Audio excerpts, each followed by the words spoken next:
It is what it is. We'll see what happens. But how we feeling, guys? How we feeling?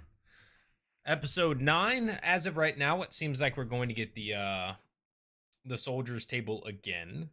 We will have to wait and see if that actually changes or not. But right now, it does seem like that's going to be the case. Camera to feel there's definitely people out there. Oh, there's no doubt.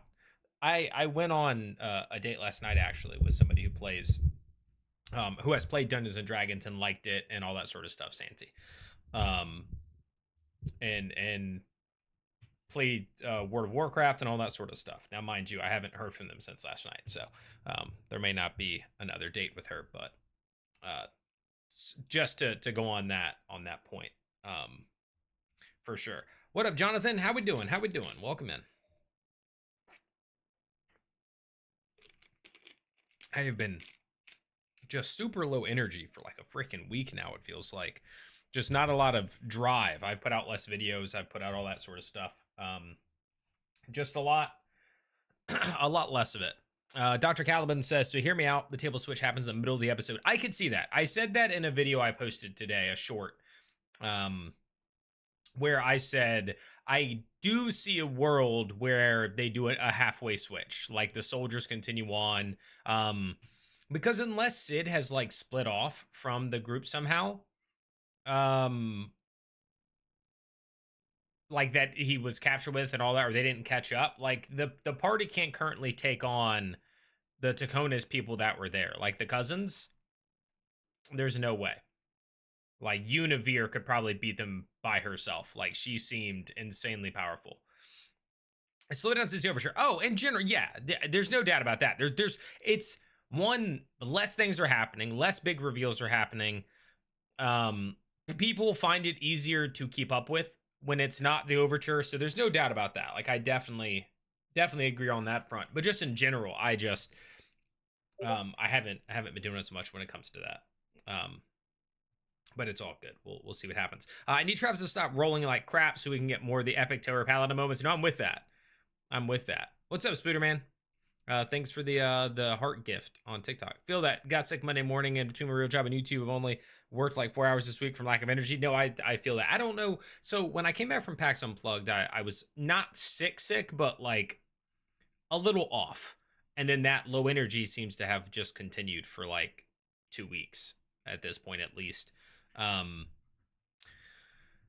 But hopefully it bounces back. I mean, I legit just have not been doing. And even like I've watched the first like 25 minutes, not even, maybe the first 15 minutes of the latest Mighty Nine episode. Like I haven't even watched all of that. And of course I had all day yesterday and all day today to do it. Do I prefer the 2024 D&D rules or the old 5e? I think 2024 is a better version of 5e. How's it going? Yo, what's up, Link? Welcome in. It is going okay. A little low energy, but we're here to talk about Critical Role, episode 9. So predictions. Let's start with that. What do we think? Is tonight still going to be all soldiers, or do you think that we're going to do a split 50-50, or do you think they're going to surprise us and we're not going to be with the soldiers tonight? That is the current. Oh, I need to post in Discord that I'm live.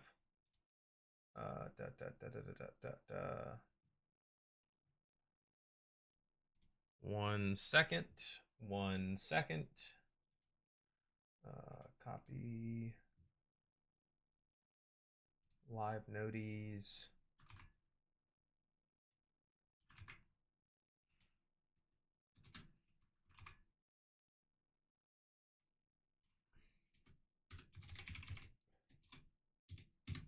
All right. Discord has been notified. Yeah, let me know what you guys are thinking when it comes to tonight's episode, and you know, if you didn't get to share, if we haven't seen each other since the pre-show last week, what did you think of episode 8? So we'll start with that. I want to get all my questions. I have a couple more questions, but I want to do them all like now because we have, you know, 2 hours of chatting to do. So what did we think of episode 8? And do you think we're going to get all soldiers tonight, or do you think that we're going to have a split, or what are we thinking when it comes to this here episode.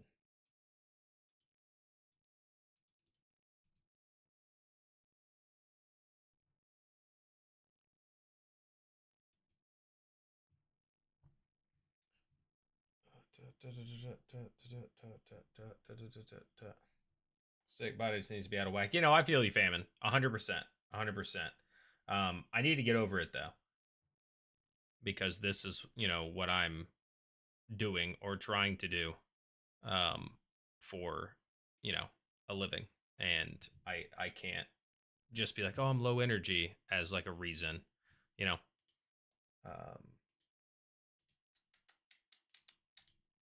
All right. I hope I didn't miss anything on Twitch. Yeah, Taryn, Mechanic, Dane. Sorry, I hadn't opened up Twitch on the thing. That was my mistake. But what's up, guys? Dane says episode 8 was a ride. Taryn said, hey. Ain't showing up. Mega chat. Yeah. Okay. So let's get that going.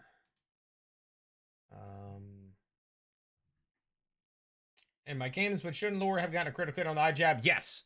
I talked about that a lot. I actually mentioned that in my recap as well as in the post show that I did on last Friday. Paralyzed, which is what that is, right? Hold person makes the person become paralyzed, which means that you get advantage on attack rolls against them.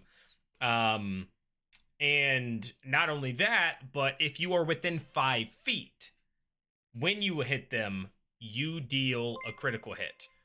Yo, Sonny Chris with the 5 gifted memberships. Holy crap. I think that's the first time anybody has ever gifted a membership in here. I think I've had 1 member before, but wow, thank you so much, Sonny. I don't know that I have a hype button for that, but thank you. You guys are the first batch of members I think I've ever had on there. Heck yeah, thank you. Really appreciate that. Thank you. What Aaron Bird just became a sponsor. I don't know what that means. Aaron Burden, what did you do? Oh no, so it's the gifted subs, I think. Okay, it's the gifted sub. They receive a membership, they become a sponsor. Okay, I see it now. Holy crap. Feel better soon. I appreciate it. Thank you. Yeah, again, it's a mental thing. That's what's so weird. But that's not what we're here to talk about. What you guys are here to talk about. It has been very odd. I have done a lot of just sitting. Like I'll be like, I know I should be doing something. I want to, like, in my mind, I know I want to be doing something, but I'm doing nothing. Like, I don't know if that makes sense, but that's just like, I'll go to a coffee shop and I'll get a cup of coffee with my laptop and be like, I'm going to do something. And then I just sit there for 30 minutes before I'm like, I'm just going to leave. And it's just, yeah. Mechanics is probably low T. No, I think I'm good. Last I saw. But okay, I also have a theory that Tyranny is so new to the mortal world that she does things like Dr. Finger because she thinks that is how the world works. Okay, that's an interesting theory to apply it to Tyranny, whereas I just apply it to Whitney myself. But I am in support of that. Also, let me scroll up because I missed some stuff. Speedster, what's up? That trouble with being self-employed, everything is on you. It's a lot of pressure. Yes, it is. And I've done well with it. I've had 2 good months in a row. And then I have a big deal this month. I'm going to be doing a post about Battle Marked, which is the new Dungeons and Dragons Demio collaboration. So that will be cool. And that's a nice little sponsored post. TikTok shop stuff has done really well for me this month, but I have been slacking big time on YouTube and just posting in general, even my TikToks and stuff. Like I might post like 1. I used for a month since I started this, I posted like 3 to 5 a day. And then I've had days recently where I post like 1. It is what it is. That's not what we're here for. I think episode 8 helped solidify the relationships, personalities of the soldiers, especially Cadigan as a strategic thinker, Wick as someone who wanted to do good. I mean, I always felt like Wick wanted to do good, but I liked that moment in episode 8 where he kind of was like, I want to root out the evil in my family, the rot. I want to disinfect the rot in my family. That's my goal. That's what I want to work towards, is disinfecting the rot in my family, and kind of ask everybody else, like, what do you guys want to do? As sort of like are we on the same page? Do we want to do the same things? So yeah. Lack of crit didn't exactly change anything. If it was a character moment, it would have felt better than the. Oh, 100%. It would have made more sense. It would have felt better. And yeah, I don't know that it would have killed him outright. I mean, crit on a sneak attack is a lot of damage, right? I don't know if they would have just doubled her if they rolled it again, right? If she rolls better, does she now actually kill him with that single thing? I don't know.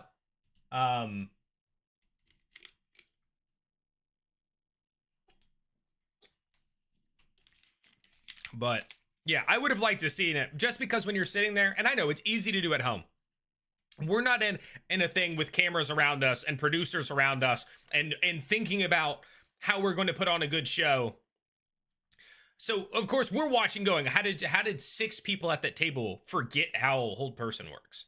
Right? It's easy to do as a spectator, but we've all been at tables, at least I think. I've been at tables where a round or two goes by and somebody goes, wait, did we do that? And then we forget that we did something wrong. It happens. But as a spectator, I was like, oh, I can't believe they messed that up. These noobs, these absolute noobs, you know, like 6 of you and none of you knew that she was supposed to crit. What?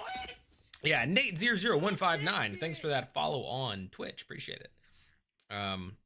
Crew, pop up with my crew for your next stream. Add me on Discord. Username, reaches. Wait, what? Never had anybody do that. Nate? I'm confused. What do you mean pull up with your crew for the next stream? Well, I was looking at the rest of it. No, for sure, Taryn. I mean, I never like to just immediately go in that direction. I've just been low energy, and we'll push through. It's not my first time being in a moment where I'm just like, we're still here. So we'll keep trucking, and we're gonna talk about it and all that jazz. Jonathan said, do we think the reunion between Taylor and Sid will be joyful or sorrowful? As in, do you think they're going to find him alive or dead? Is that what you're asking? Or do you mean like they will meet, he'll be alive, and will it be joyful or sorrowful? I will think that if Sid is still alive, it will be joyful. I think there's going to be like, my brother was supposed to be killed. He was supposed to be part of this mission. He was supposed to be doing a good thing. He was tricked just like the rest of us by Casimir. And then we thought he was going to be dead, and we found him, he's alive. I think that will be a good thing. Right? I think that will be a good thing. Now, again, he may not be alive. They may not find Sid alive. They might watch him die. They might get there too late. He might be in the combat and die. Like, I could see any of those things happening. To the Dog Knight, such a good improvisational move. I liked that as well.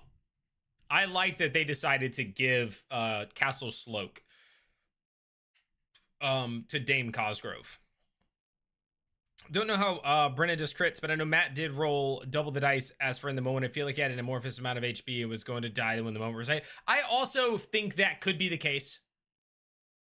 I definitely think that could be the case where he had, like you said, an amount of HP that was going to shift and, you know, he's going to die at the right moment.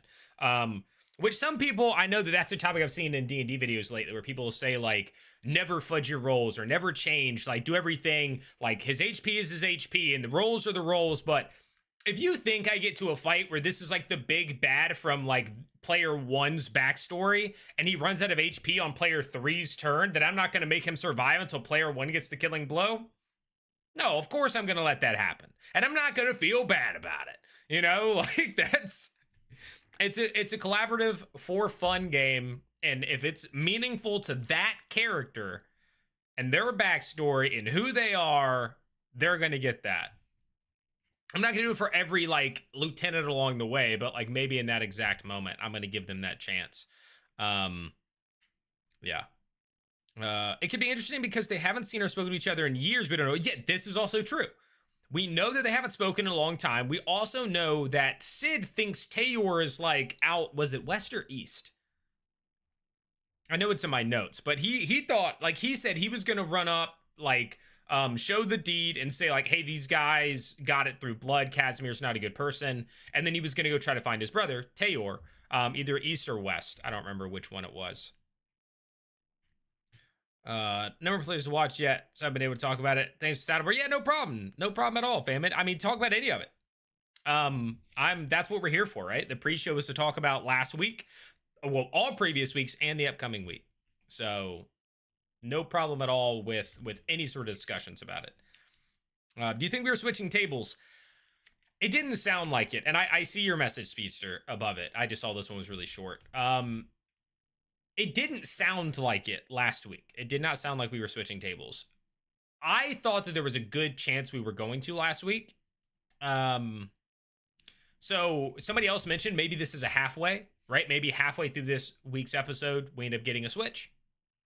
Or we get another 2 or 3 episodes of the Soldiers. Maybe they take us through the break, which people were saying the break for the holidays is going to be like 2 weeks of no episode.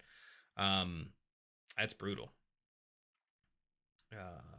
I think now that they aren't going to switch tables for a while, like 15 plus episodes. So you're thinking it's going to take 15 plus that would be insane. That would be I would understand why they would do it, but I think from a viewer's perspective to go, especially with breaks, if you're talking 15 episodes, and again, we missed a week already, and then we're going to have 2 more weeks for the holidays potentially, you're talking, I mean, that's 5 months. That'd be like incredible to go 5 months without seeing the other groups. Like, that's wild. Who do we think is the strongest paladin in this campaign? Katana says there's more than one paladin in this campaign. Yeah. Face, who do you think was powerful overall? I mean, we don't really know. I think narratively, Valus out of the paladins seems the strongest.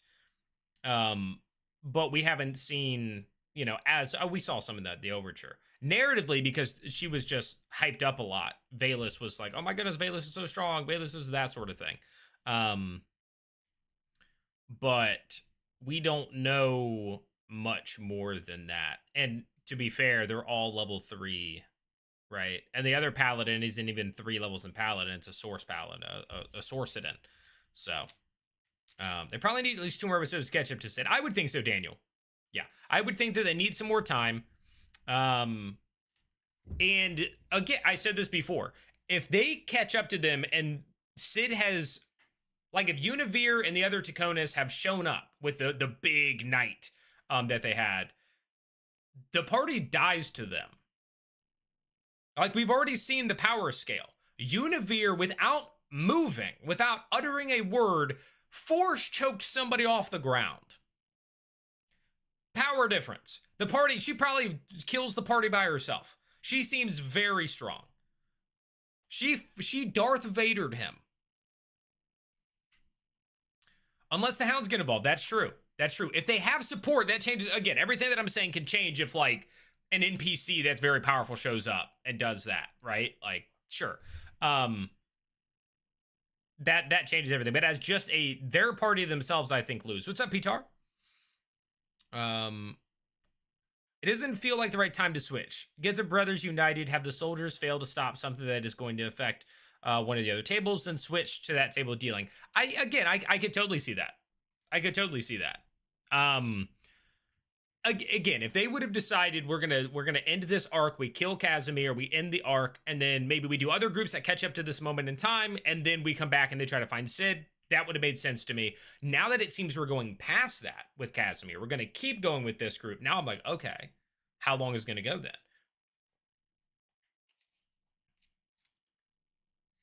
Currently, I'm thinking following Sid and or the Taconis are what the soldiers will be doing with a table switch, but who knows what's brewing in the labyrinth of the mind that is Spila. Yeah?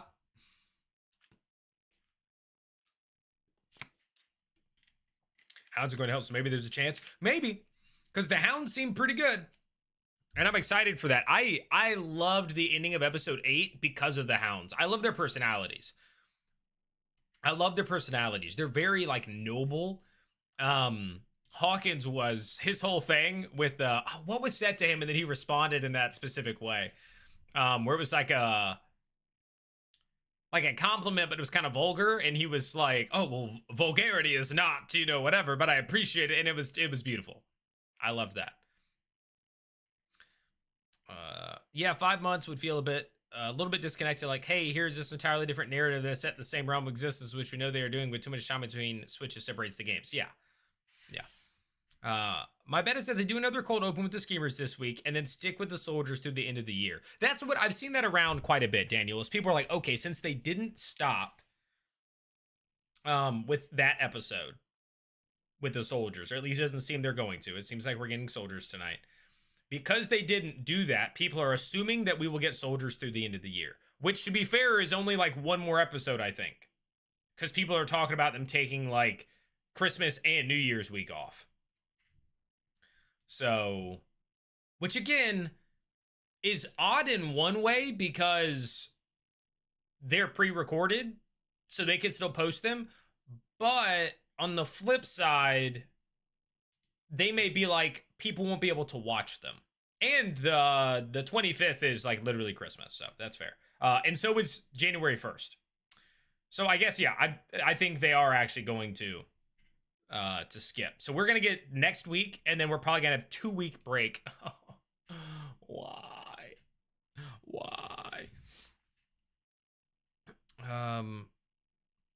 You believe you've invented invisible homing missiles in D&D game you're playing in. Invisible homing missiles. What? I see a Schemer's Table episode before the holiday break since there are some unresolved items. True.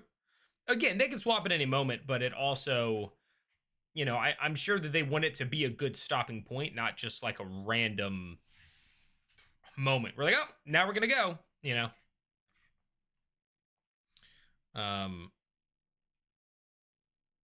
I could see, wait, I read that. They could also be waiting for the return of King Gus, and when if the return will depend on the action of the sea. But that's also true. That is also true. Because we know that he's headed south to Dalmakiar. So definitely possible that they're waiting for him. Thimble telling him his killing of Gully Breaches. Oh, yeah. That's what it was, Jason. 100%. Also, welcome in, man. When she said that, and he was like, you know, it was vulgar, but I appreciate that. Just the way that Brennan has him speak, that personality I love. That personality I love. One thing that I greatly respect with Brennan and Matt both is their ability to have somebody have a personality that quickly. And all that sort of stuff. Oh my god. Daniel, thank you. Oh, became a member. Heck yeah, Daniel, thank you. I really appreciate that. Whoa, we've got 5 gifted that came out of Sunny, and we got a membership there from Daniel. Appreciate that. Heck yeah, guys. I had no members before tonight. Now we have 6. So that's dope. Appreciate it. Let's see. What do we think the hounds are? They aren't druids. My brain goes to homebrew dryads for some reason that Lord of the Crown. But what do you think they are? What do you mean they aren't druids? Do we know they're not druids, or we just don't know? Has there been confirmation they are not druids? I know we haven't gotten confirmation they are, but have we gotten confirmation they are not? Jason says, I'm torn on whether the hounds are all awakened or druids. I think it could be a mix of both. Perhaps. Or something altogether new, right? It could be just a homebrewed thing. Hey, thank you. Dane with a gifted sub to Ninja over on Twitch. Appreciate it. Thank you. Subtle spell, it's a meta magic. Ah, yes. Is that what we were talking about with her being powerful? MSM?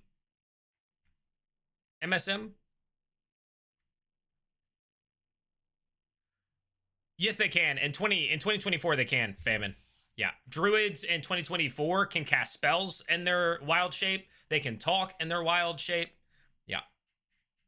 But in 2014, they can't.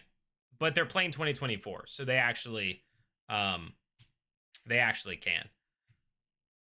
Brennan has deliberately not confirmed anything. I agree.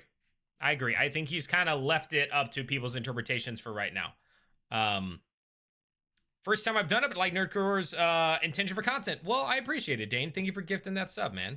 Thank you. Druids got buffed in 2024. I like it. They did. Well, they just, a lot of changes to their wild shape in general. Like, you don't get your HP and then you get temps for that. It just like, there's a certain methodology. It's always this certain way, like 3 times your level of temps on top of your normal HP. And you don't get knocked like unconscious, or you don't get knocked out of your wild shape when you're a certain point. You can stay in your shape all the way down, like that sort of stuff. So I liked it, but I do like you can cast spells in it, you can talk in it, all that sort of stuff. As a druid, so that's why that's not ruled out yet. Famine, yeah. Happy Thursday. What up, Saladin? Welcome in, welcome in. Happy Thursday.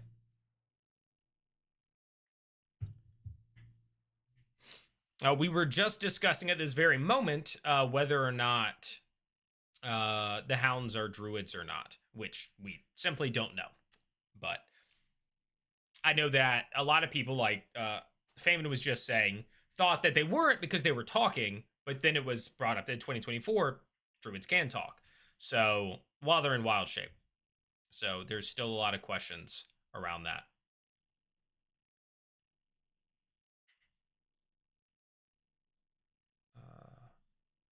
Taisha doesn't talk in it and goes full wolf. Well, she didn't before, right? But she's only gone wolf one time when she was running over there, right? Has she really had a moment to talk? And she may not know. Again, just like some of you, like for instance, Famine didn't know. Also, I can move the mic closer to for you, Don. Let me know if this is better for audio. I'm sorry if it was low. I was leaned back a bit. So let me know if this is better. The players also may not know, like Taisha may not, Abria may not know that druids can talk in 2024 when they're in their beast form. So that could play a role when it comes to that. So we don't fully know. Could there be summoned creatures? That to me is the least likely option.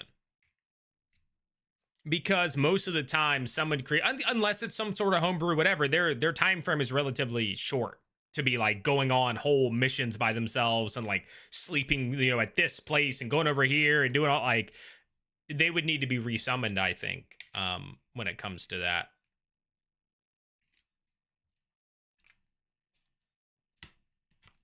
And the range and all that.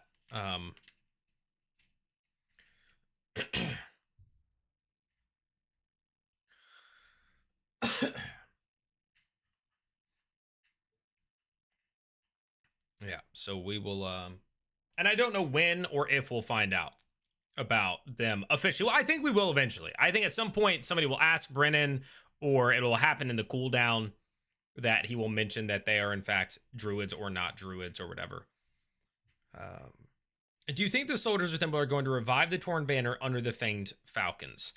I don't know if it's, I mean, I guess you could consider it reviving the torn banner, but I don't know if that's their goal.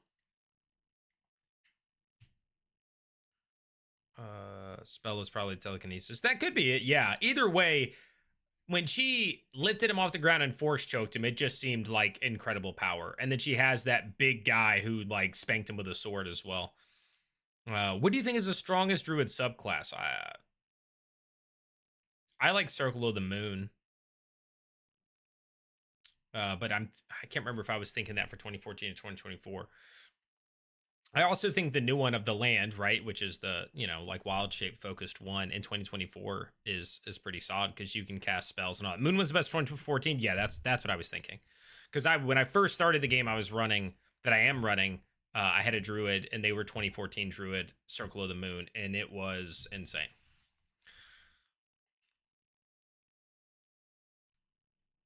Druid Paladin wouldn't be hard to do. Use your attributes to complement your goals for advancement. Take one level dip in Druid to pick up the initial wild shape and some powers. Male Paladins can have Primal Gods. So yeah, I mean, they have something like that. But Circle of the Shepherds is for minion summoners. True. Circle of the Stars. Okay. Yeah, I mean, it depends a lot on... I mean, one, just like what is a cool imagery to you and what abilities you like,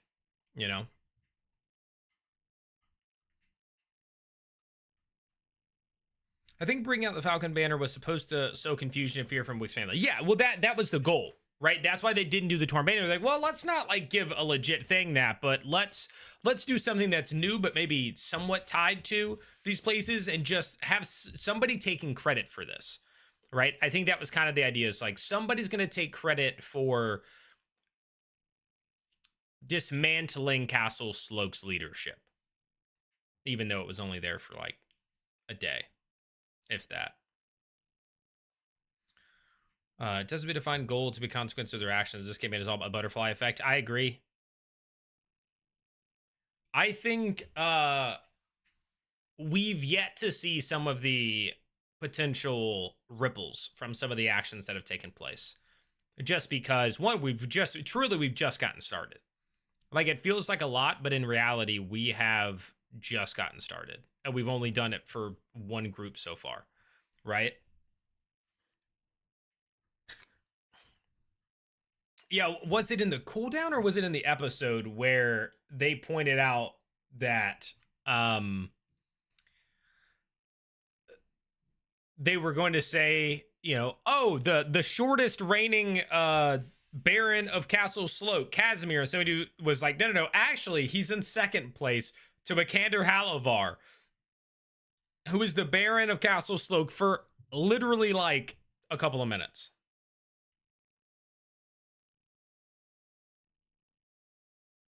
Cooldown. It was a cool moment. Yeah, I like that. Wick put his name on the D. Okay. So is the party named? So I was curious about that too, because you know, in the previous campaigns, right? You have the Mighty Nine, you have Vox Machina, right? The party has a name.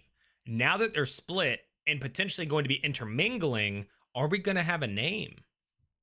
Because you might think, yeah, these guys are the Fane Falcons, but at some point they might swap, right? Are you watching the Game Awards? It's on. I am not, unfortunately, because it is on at the same time that I mean, I guess I could open it just to look at it on my other monitor, but it's at the same time as my pre-show for Critical Role, so that's just the way it goes. Yo, what up, Geeky Vapor? Welcome in. Again, to who was it that said the audio was a little low? Is it better now? Oh, Don, let me know. I don't know if you've said if it got better since I got closer to the mic or not.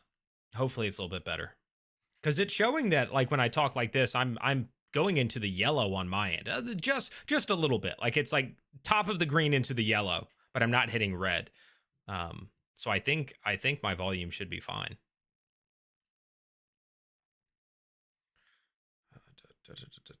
Three names, yeah, but so you could go three names, but again, these groups are potentially going to be changing people out, right? So like a member of the Fane Falcons could go join whatever one of the other groups is going to do it. You're saying Twitch is quieter than TikTok is, huh? Interesting. I don't know why the audios are different when it comes to that. I mean, everybody should be getting the same. I think it's all maxed on my end. Yeah, I don't know how I could give it some gain. Table change today. We talked about that. I'm not thinking so. I'm thinking at most we're going to get it about halfway through.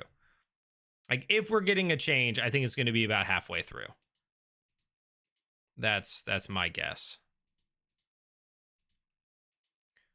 Yeah, let's see. I can add some gain to my mic and you guys let me know if that helps at all or if it's the same. It looks, I just cranked up gain a little bit. It seems like it's the same to me. So, all right, we just turned it up even more. Now the bar, yeah, now I'm peeking into the yellow there. All right, I'm gonna leave it like this for now, and you guys tell me if I'm peaking, if it's too bad, if it's perfect. We'll leave it like this for now. You sound good with sharing my nerves. Well, just somebody else had pointed out that they thought I was quiet. So they cranked me up, and then when an ad plays, they got, blasted. So.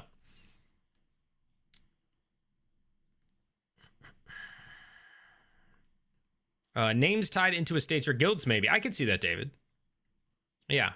But again, to me, it's just you either have one for the... And it's so interesting when you're talking about creating a party name for a game that's meant to have multiple groups, but also the idea is that some of these players could end up at different groups, which could change them.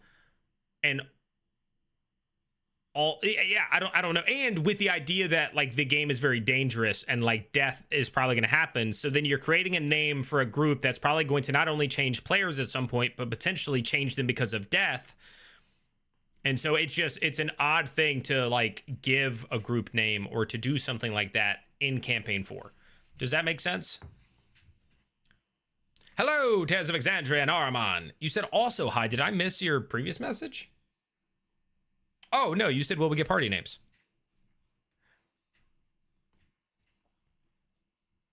I actually don't see that. I know that somebody else said it, unless that was way earlier. Yeah, I think for whatever reason that didn't pop up over here, but I saw the also hi. I mean, very too many I've never thought of before. It's gonna do no magic, no gestures, no nothing. Exactly. That's what made Univere seems so powerful, is that she literally force choked this guy like Darth Vader. No movement, no saying anything, just staring at him as he freaking lifted off the ground. I was like, like it. That was just such a power move.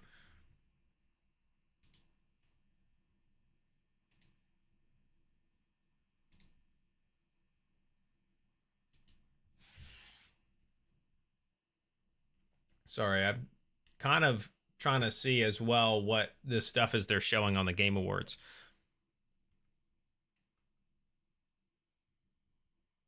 Oh, is that Fable? Dang it. I think we knew they're going to switch tables because one of the other teams will mention development from so for instance, so they will be able to use that to transition to the next. I can see that, Paul. Yeah. I could see that. Party name more of idea, belief, or concept rather than individuals, I think. Yeah. So that's kind of the idea again with like the birds. Like, are they just going to be named with the birds? Because we already had that, like one was the magpie, then the other group was the falcons, and then the other one. Magpie, falcon. I can't think of the third bird because I'm also trying to look over here at the same time. Being distracted. Not sure Fangs Revenge would stand the test of time. There's been less than a week of in-game time, and I don't see this motivation last several years. I agree. I don't know if that would hold long term. What the heck is this? They're like burning this guy alive. Oh, that guy. Oh my goodness. I just want to know what this game is that they're showing, and then I swear I'll pay attention.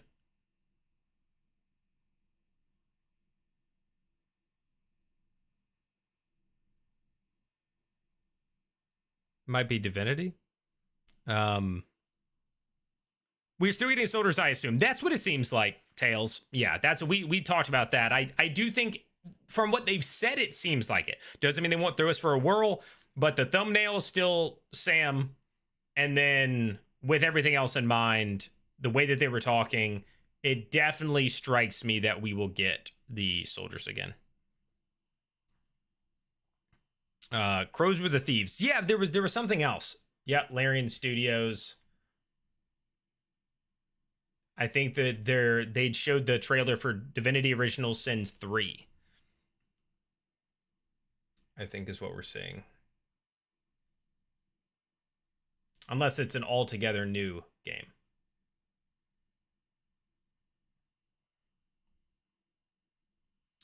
Brennan dislike his birds. Yeah.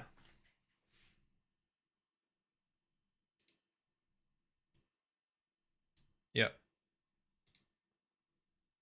Hold on. People were talking about it in Discord. I want to show it.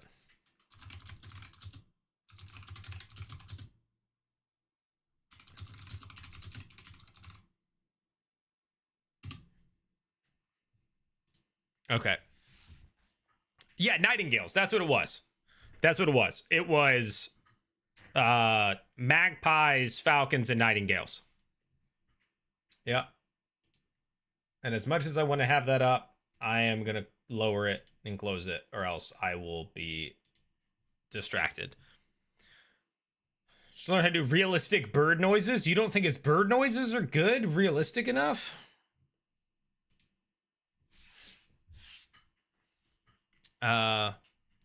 So for those of us, because I'm in this group, that think that we're getting soldiers again tonight, I guess the next question is, do we think that they're going to ride it out? Well, there's only one more week before they take 2 weeks off. What up, Sleep Starved? So my guess is if we get soldiers tonight, we're probably getting soldiers next week too. Like if the whole episode tonight is soldiers, I think we're going to get soldiers again next week. And then maybe that is where they wrap it up. And with Christmas and January 1st following or falling on a Thursday, they're going to skip the 2 weeks, I'm guessing, unfortunately.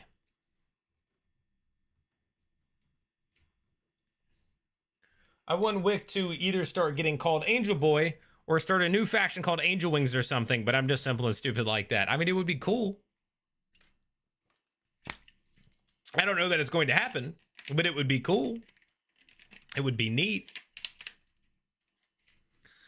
I think it's a good theory. It would make sense to do the other tables after the holidays. Yeah, well, that's what I'm thinking. I mean, but it's so tough for me because I know it's production, but like the idea that you have things structured to that degree around it means that certain aspects are going to need to be more linear and railroaded than maybe they were previously.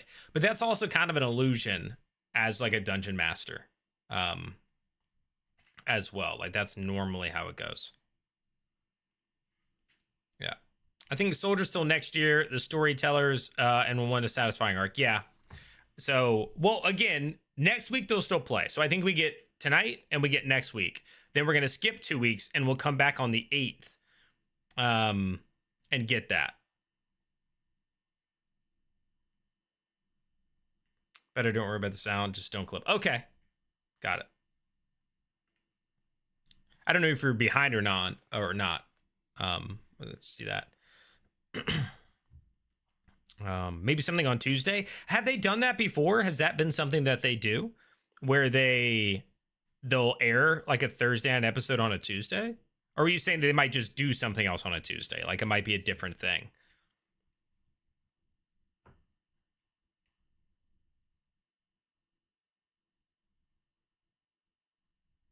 Different content. Okay, got you.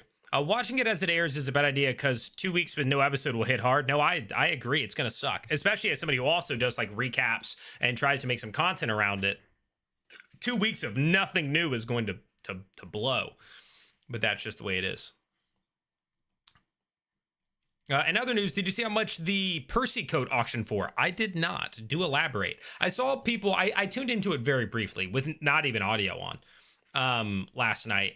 And they were like auctioning off some minis and stuff. But I also saw somebody had posted about Travis was trying to win like a water painting or something that Laura had done. But then somebody beat his bid at like $6,200 or something and got it. And he was like upset about it the whole rest of the night or something. Somebody did $11,000. Good Lord. You think they'll have a January 1st show? I think it's possible. Because, right, what did people do? Like, if they're going to do something, it's the night of.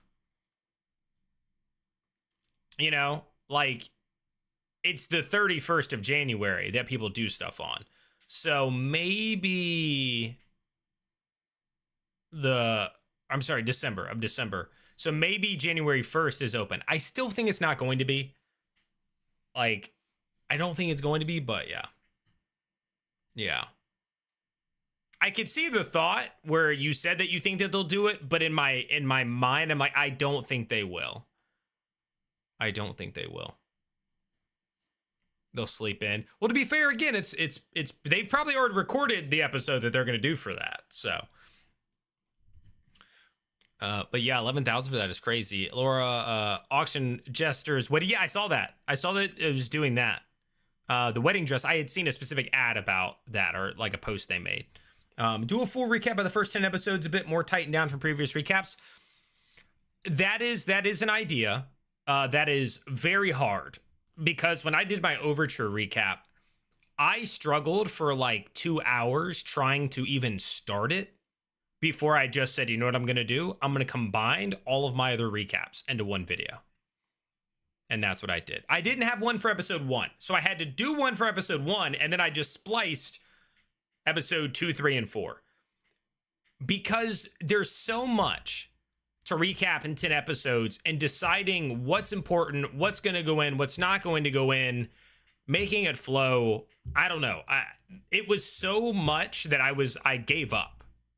I literally was like, and that was 4 episodes. So needing to do it for 10 while trying to like get everything in there, just, yeah. But the overture was also a lot. It would be a lot. It's a lot easier to actually recap what they've done with the soldiers table from that point to this point. So maybe it won't be as bad.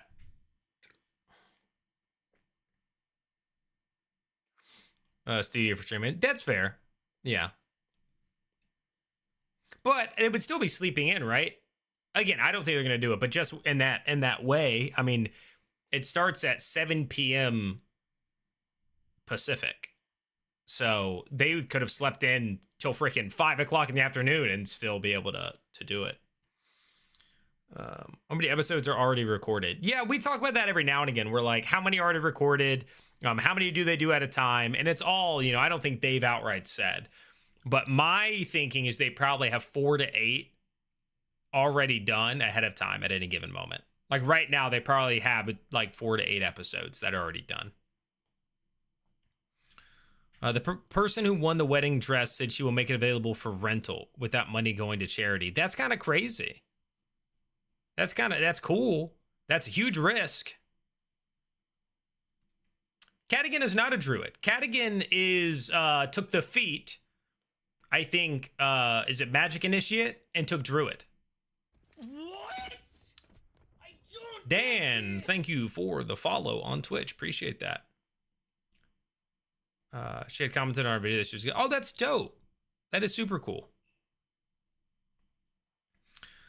They film like 4 to 5 episodes in like 1 week. They don't film for a month and do it again. Yeah, I mean, that's speculation though, right, Geeky? Like, I don't think they've ever outright said it. In my experience, crit roll very liberal with their off day, so holiday, long break with one shots or things like that. If lucky, at least what they've done previously. Yeah. And again, how much different that will be because they've changed things up and now there's 3 different groups and blah blah blah. We don't know how much it'll alter their plan.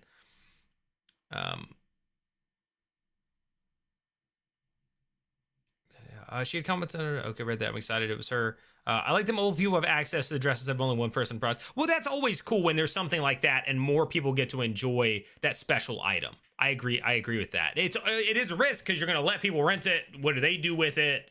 Yada yada yada. But it is a very cool idea to be able to rent it and give that money to charity and whatnot. What did he cast? He's done guidance.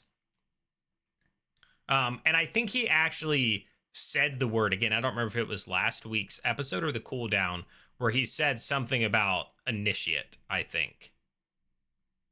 Because that's the feat, right? Is it magic initiate? And then he just did druid. Which is why he has pointed out that like his magic looks bad. Like it doesn't look. Yeah, I'm pretty sure he's magic initiate druid as an origin feat. So you learn 2 cantrips every choice from cleric, druid, or wizard. Yeah, he's a druid initiate. KLV 529, thanks for the follow on Twitch. I'm getting Twitch followers tonight. That's different. Welcome in, guys. If you have Amazon Prime, you can subscribe for free on Twitch. Just throw that one out there. He's called himself a druid initiate. Exactly. Yeah. So, yeah, he's not a druid, but he does have access to a druid spell, 2 spells. Yeah. I didn't know you were on Twitch. Yeah, I'm on Twitch, YouTube, and TikTok right now. That's where I'm streaming right this second. Were you watching somewhere else before?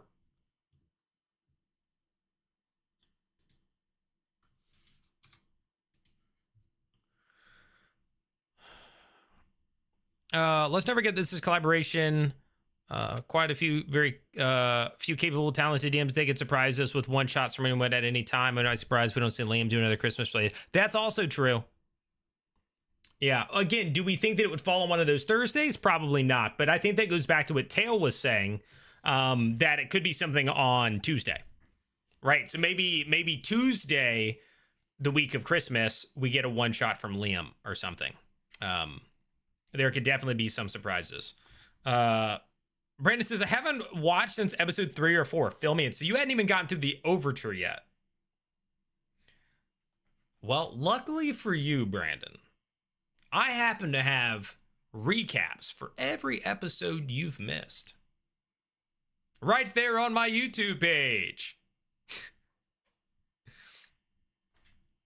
The clock app. Okay, cool. Yeah, again, YouTube, Twitch, and TikTok. I'm live on all of them. Feel free to watch wherever you want to watch. Just love you guys being here. And we have the chat. If you're on the big screen one, so YouTube and Twitch, you can see everybody here. So you can see what they're posting on YouTube and Twitch, as well as TikTok. And then on TikTok, it's up above my head that you see the different chats. Although it's harder to see there and you see less of it at a time. But yeah. I just missed the magic that was live episodes, and I don't know that you're ever going to get that back, unfortunately. But wait, there's more. Yeah, I haven't done any pitches in this one yet. I haven't talked about any of that. We'll do a self plug for myself here in a minute. We do for Cold Open with the Zune and Hal. I believe they're the only ones that haven't had one. Okay, yeah, no, that makes sense. Yep, we saw everybody in the scheme or Seekers. Right? The very first week was Octus and Valus. Then we got Murray and Taliesin. Then we got Taisha, Julian, and the NPC Aranessa. So I think you're right, Daniel, 100%. Fair play. I'll give you recaps to watch things. No, I mean, I can try to say some stuff here about what's in it, but it's just a lot. Like I can't fill you in on all of it right now, because it is a lot. And so I can't dedicate like the next 15 minutes trying to remember everything to like tell you exactly what's happening and all that. Or else I would, Brandon. I'm not trying to be like, go watch my content. I'm truly not, but that is probably your best case because unless you want to watch the episodes, which are 4 hours each or more, my recaps are between like 15 and 30 minutes. So you can knock them all out in the time that it takes to watch one episode. So, yeah.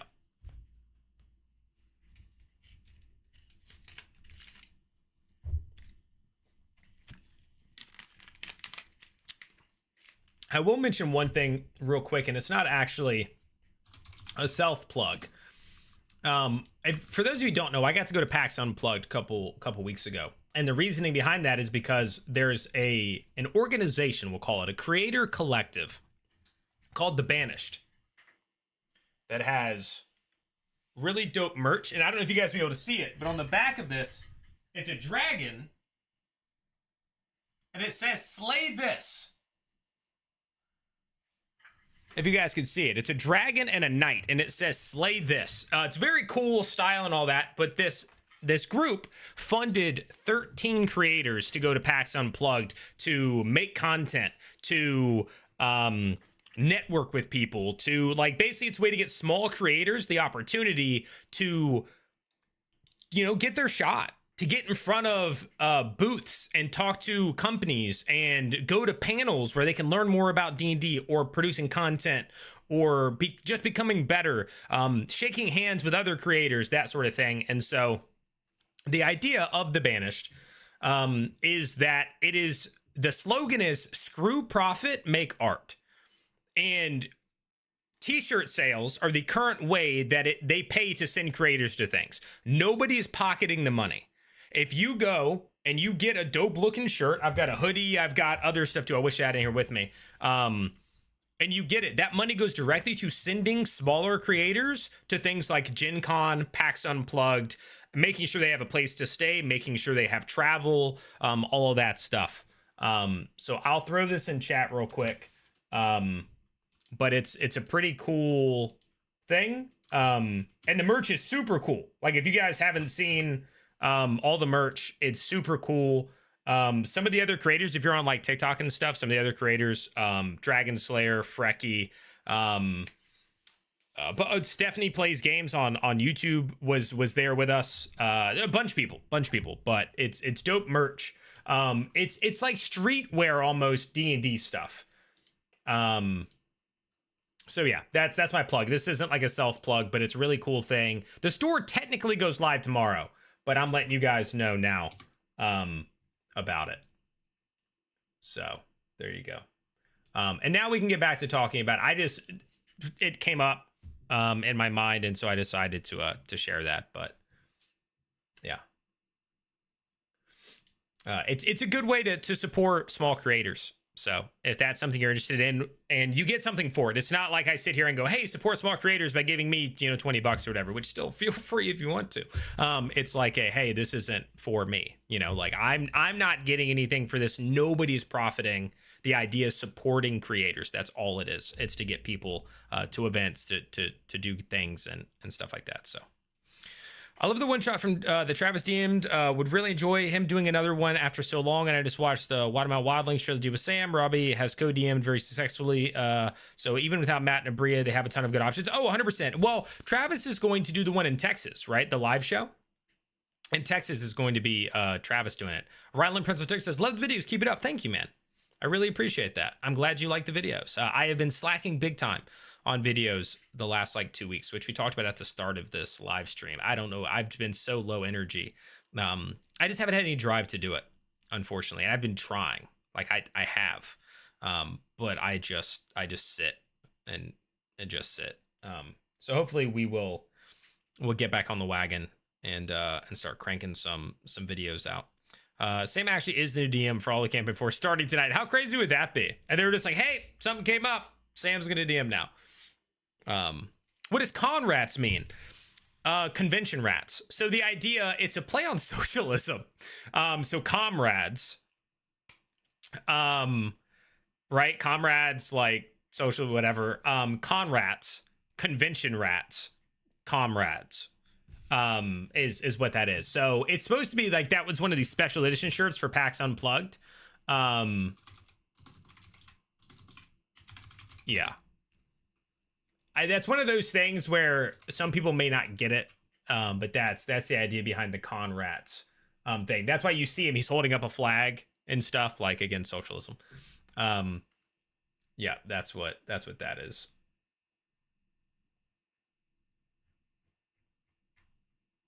Yeah, the live show in Texas is going to be DM'd by Travis. So if you want to see Travis DM, head to Texas.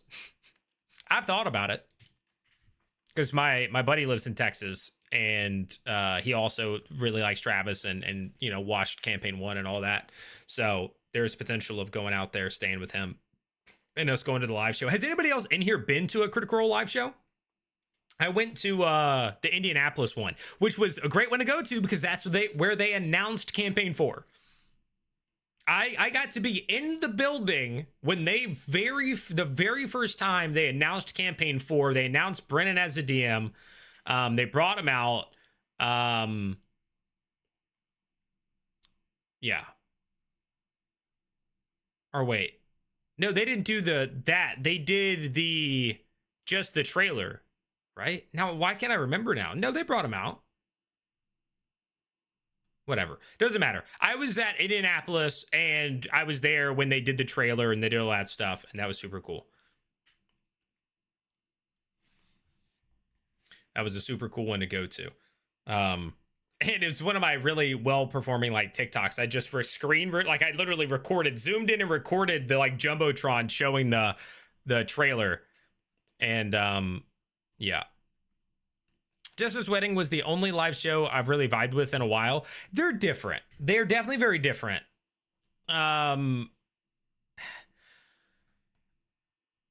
Because they're not playing that much. I don't know if that makes sense. It's just different. It's very hype. The atmosphere is great. I can tell you, being in the arena, the atmosphere is fantastic. When the theme song came on and an entire stadium is singing that theme song around you, the atmosphere is great. The cheering, the oohs, the ahs, the atmosphere is fantastic. I also bought a shirt. I got the Indianapolis Critical Role tour shirt, 10th anniversary, which was cool. It would be nice, but I'm in the UK. A plane ride seems yeah. Are they doing one in Europe? I know they've done in Sydney, they've gone to Australia. I thought, aren't they doing one in Europe? Do we know any other continents other than the continent? I don't think so. I don't think so. I'm surprised Cat hasn't talked about the Blade of Tyranny yet. Well, there has been a great moment, to be fair. Like, they got to Castle Sloke, and yeah. Like, there's not really a, hey, we're in the middle of this whole thing, and we're trying to go in there, we found Casimir. Hey, can I talk to you for a second about this blade? So that, I can kind of understand that. It's very much a live show instead of a live play. Yes. It is presented differently. It is done differently. 100%.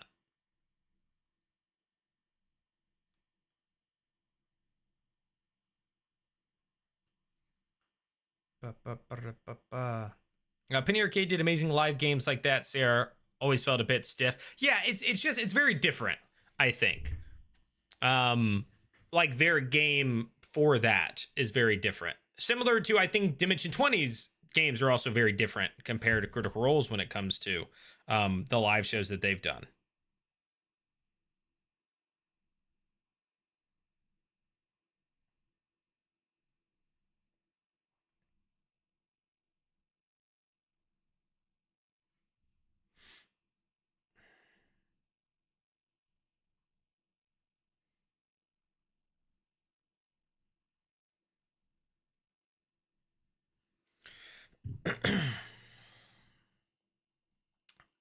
Yes, they're going back to the UK, I think. Okay, there you go.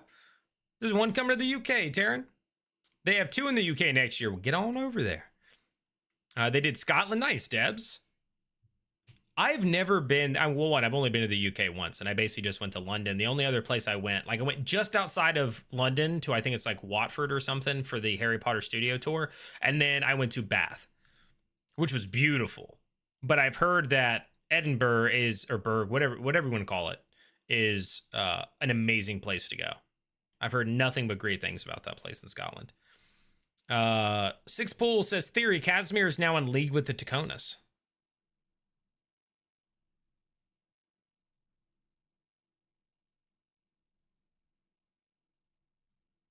What?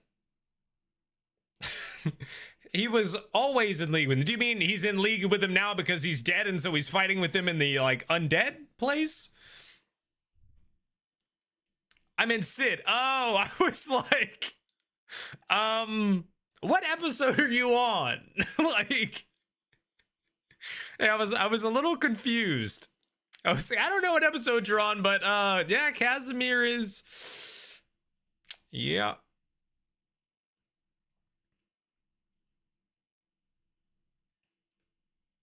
Tyrion has been busy playing Doctor. I hope Dr. Finger is a recurring disguise. I don't know if I do, but, you know, to each their own, you know. What other... whether Valus tells Julian he's cursed or not. Yeah. You must come to Scotland, land of the fairies. I want to, Debs. I really do. Speaking of confuse them, I don't know if any of you watched my recap of episode 8, but I also mixed up Casimir and Cadigan. I said that Thimble flew down and stabbed Cadigan in the eye while he was paralyzed, and I was talking about Casimir. Unfortunate. Unfortunate. I didn't even catch it during editing either. Like, it made it all the way through to the live one. I love the table break when the squid came out. The point of saying that the mood energy of the table is not connected to the mood or energy of the seed. Exactly. That was really well done. What's up, Crush? Welcome in. Dr. Finger is no Burt Reynolds. Yeah, be like, this is not the mood or vibe for everything else. Just this room. Like, this room has a different mood and vibe than everything else. I'm kind of surprised, though. I know it was a gamble, right? It was like a D100, you get what you get. But I was kind of shocked that they threw the egg and all they got was like an illusory giant squid.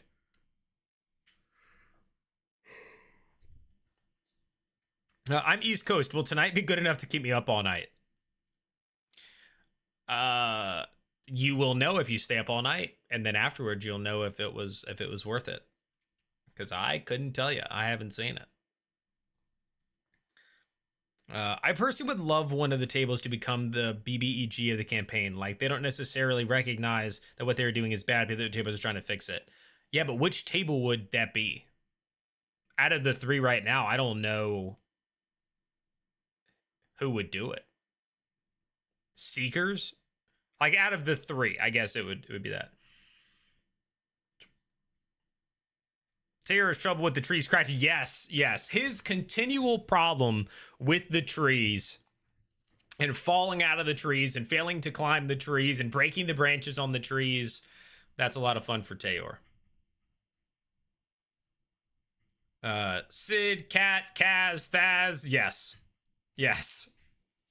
Einra, that's I said it before. Everybody has gotten like spells Theazi's name differently. I think last week I brought it up that in one live stream, it was like 7 different people who spelled Theazi's name, and none of them were the same. But yeah, the giant squid, I too was disappointed the squid was a loser. Yeah, that was kind of like, because he talked about like, oh, this thing will turn the tide of a battle. Like, if you break this fancy multicolored egg, and then they did it, and it's an illusory squid, and you're like, all right. But again, it was 1d100. I think it could have been something else. The fact that he had that squid mini sitting there on the table, though, was like,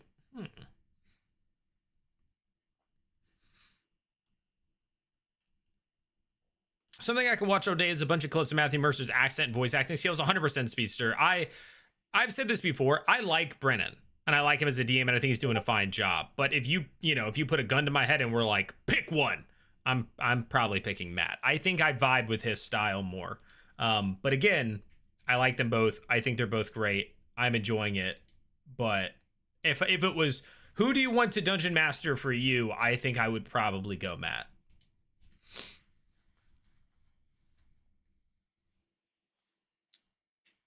Folks in the city have most to lose, could have a handle for a bad guy. Yeah, but they're like good people. Like, Hal is a good person.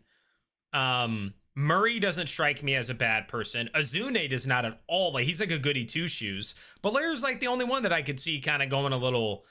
So they just don't fit that.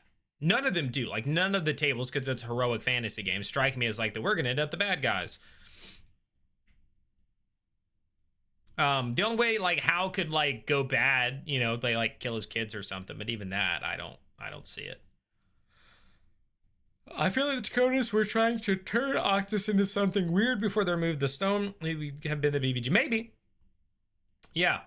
I mean, they know that the plan was ruined because was it Aranessa who said, this is the first thing to not go your family's way in a long time.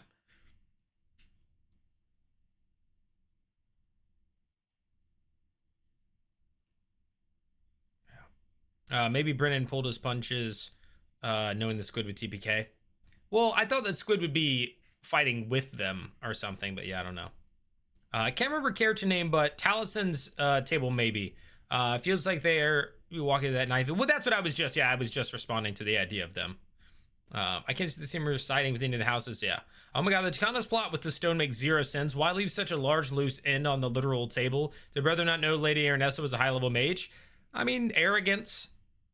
At that point, they probably felt that they won the thing. They had killed so many people in the house, and Octus seemed to be dead, and all that sort of stuff. But yeah, there's always gonna be a little bit of plot hole, Good folks with secrets go bad. Yeah. Bull, welcome in. That's the beauty of storytelling. You don't know how it is going to go. It's true. It's all speculation and theorizing, which is what we do here. Who's more of technically DM, Matt or Brennan? It seems like Brennan might fudge more. I think it's hard to call because he's still getting adjusted to how Critical Role does things, and it's different. He's running a different game than he's run on a screen before, like a 13-player rotating table, multiple plots. So that's a hard one to answer right now. I think they're both very good, and it depends on what you mean when you say technical DM.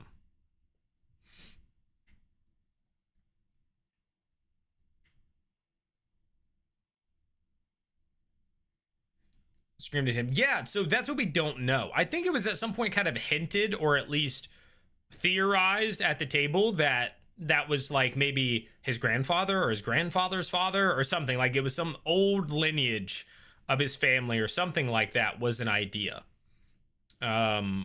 Whether or not that's true, again, we don't know. But I think that was kind of theorized with that. What's your initial favorite table? Well, we've only gotten one, to be fair. Like I know I also will ask questions like that sometimes, Mad Koala, but it's a tough one because we've only seen one and we've only seen that table for like 4 episodes. So that's a tough one. But soldiers were my initial first pick. Like when they split to tables before we had any of them alone, like after the overture, the soldiers have had a lot of characters I was already interested in. I was really hoping we would get more out of Cadigan, which I still think there's plenty to come. We just haven't, he's still playing it very close to the chest. Wick has been an absolute blast.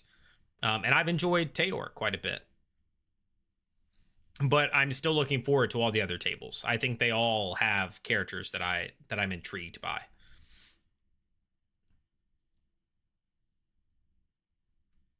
I think the theatrics backfire sometimes because it's obvious when you want to leave yourself an escape hatch with the rolls. Yeah, we talked about it in the post show as well. That, for instance, for all these other big moments, he's rolled in front of the screen, but for the one where Wick might have died last week with the crit, he rolled behind the screen and then was like, oh, he only did 27, which could be totally true. And I don't mind if he chose to fudge that. It was noticeable only because all the other times he rolled in front of the screen, and this time he rolled behind.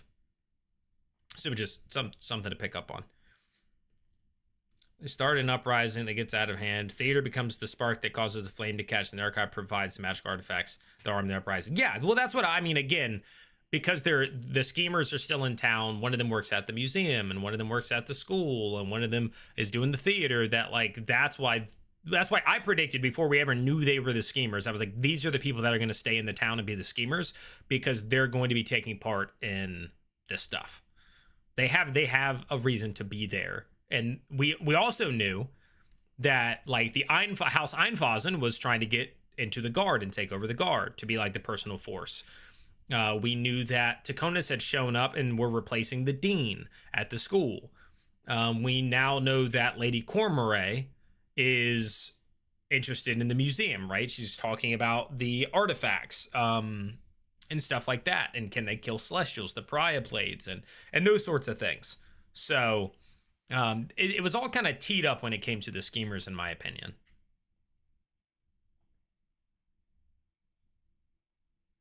Brendan doesn't fudge rolls. He does follow the rule of cool. No one on the internet has seen what he's like as a long campaign DM. Well, so I wouldn't say Brendan doesn't fudge rolls. We don't know. We can assume that most of the time he does this, or he doesn't at his other, game and stuff like that.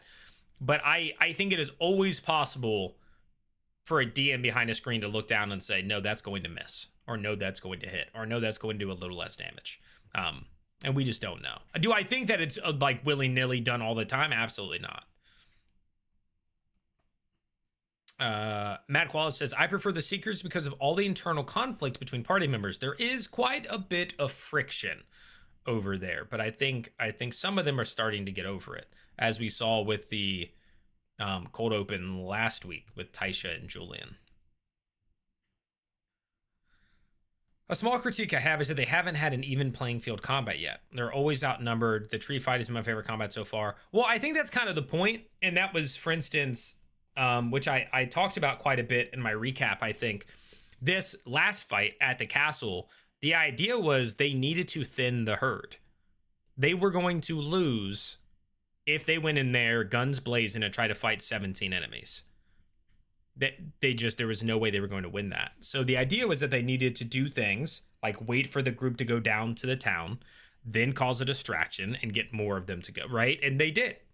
They waited for Sir Gully Breeches to head down and show everybody the deed with his little group. And then Cadigan did the thing with Wulfric scaring the horses and the horse running and then like all that sort of stuff. To thin the herd. So it's not just I'm going to hand you a straight up 5 versus 5 balanced combat. I'm going to give you a situation that is not in your favor, and it is up to you as players to bring it into your favor or to make it more even, to get you to that moment. I don't hate that. Do I think it needs to happen all the time? No. But do I think it's a good way to change things up and add some more risk? Because what if they don't? Right? What if the players did just go, no, I'm filled with rage, I'm gonna run in there. Somebody's gonna die. Right? Like that's just the way that cookie's gonna crumble. Somebody's gonna die when it comes to that.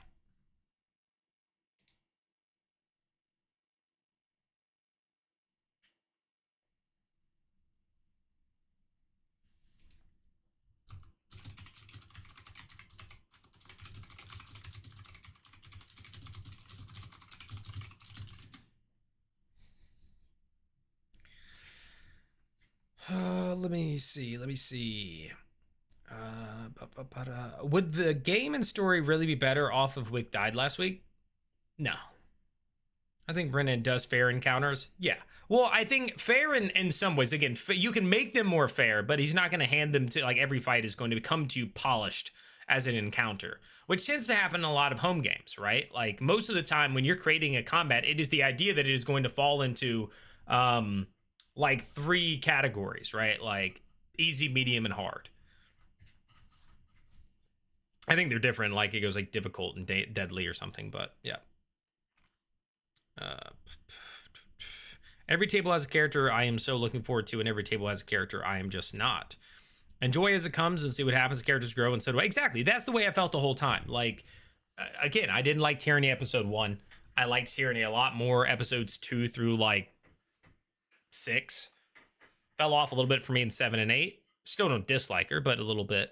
And same thing with others where, like, I'm not as connected to one character or whatever, but, like, it ebbs and flows and people have moments. And we also know so very little about them. And some of them are still figuring out who their character, like, they're still trying to figure out how they want to play it and when's the right moment for this. And does their character have too much of this or too little of that? And so we will see how characters develop. And the idea where people are like, oh, this character is so annoying right now. Or so, like, people had a problem with, like, Julian being so combative or so, like, whatever right now. And it's like, that's because you get to see a character arc. You're going to get to see Julian potentially become who he's meant, you know, who Matt plans for him to be. Versus, oh, everybody starts off with the same personality. Like, when people, like, I've seen complaints like that, like, oh, Julian's this way and Murray's to this and sassy and this person's that. And it's like, yeah, and they're gonna grow and they're gonna change, and that's half of what you're watching, right? Is a multi-year story of arcs, just like when you watch a TV show or a movie, or there's character development, there's changes in personality, there's lived experiences that alter how that character acts from that point forward. That's part of the fun. It's like, yeah, that character might strike a nerve here and there for you now, but that may end up being your favorite at the end if you just keep your heart open to it, your mind open to it. So, yeah. Is it possible? Sorry, Stanley, I know it's taking me forever to get to this one. Is it possible that the grand finale will bring in all characters? Big boss battle would be possible, or no way? I think it would be possible, for sure. I don't think we'll have the same characters at that point. Like the big finale of all of campaign 4, after it's been talked about being so dangerous and whatnot, if we still had the same 13 characters, I would be floored.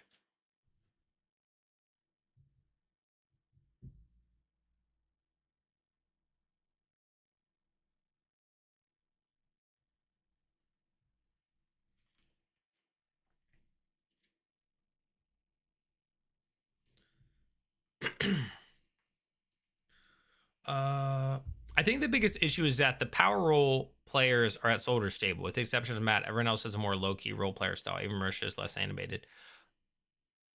I mean, I think Taisha will have plenty of that. I think Matt will have plenty of that.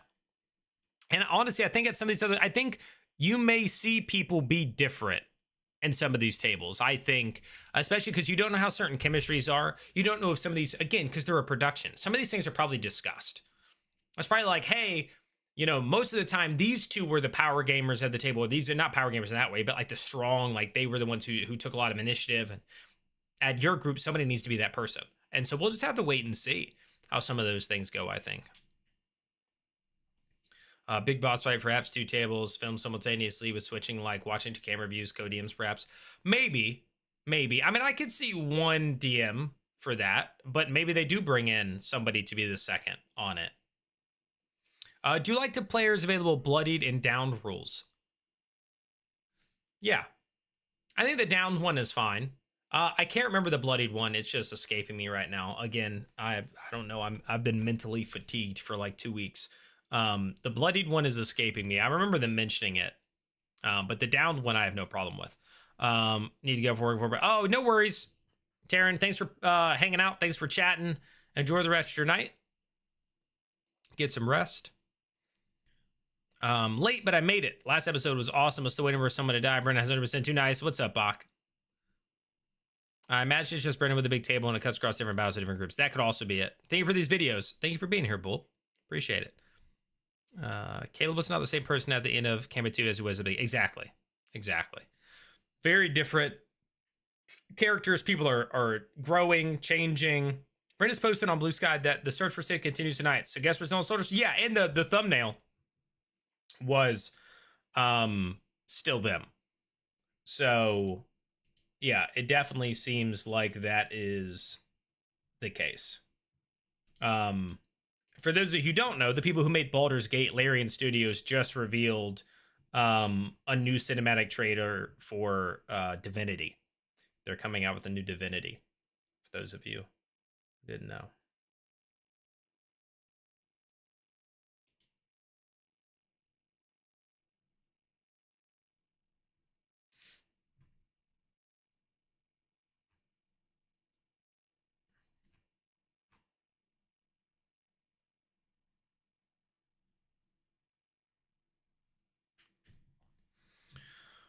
But welcome in, Quake. Yeah, I'm excited for some for some more soldiers. It'll be interesting to see how they continue now that they have kind of finished the Casimir thing, because that was like the main focus for several of them. But of course, Taylor still wants to find his brother. Everybody still wants to find his brother. But speaking of playing Baldur's Gate 3 at this very moment, I got distracted and now being attacked by gnolls. Are you the Act 1?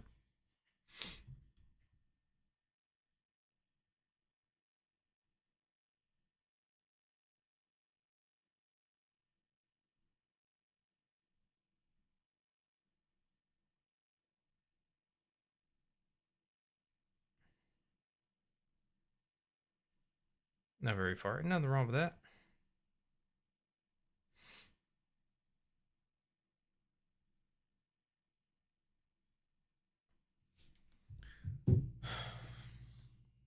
All right, guys, let's get some topics going. What else we got? We got about 35 minutes until we wrap it up.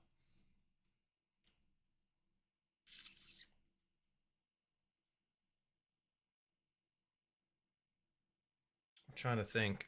I wish my brain was working appropriately. Do you think we're going to get another big revelation? I hope so.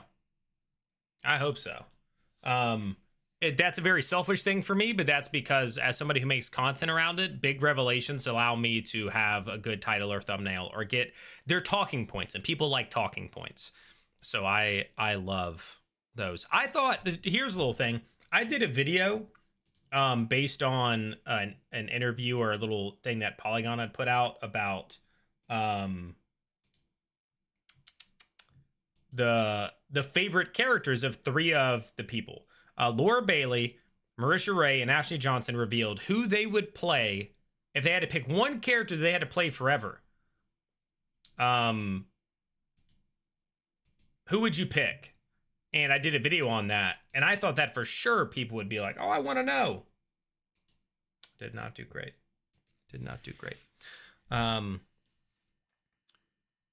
But yeah, I hope that we'll get a big revelation. To be honest, I was kind of hoping for Schemers tonight, but I'm sure it'll just be interesting to watch Hounds join the party. Yeah. I want... So we talked about this earlier, Quake. The consensus of this chat is that we're going to get the soldiers until at least the end of the year.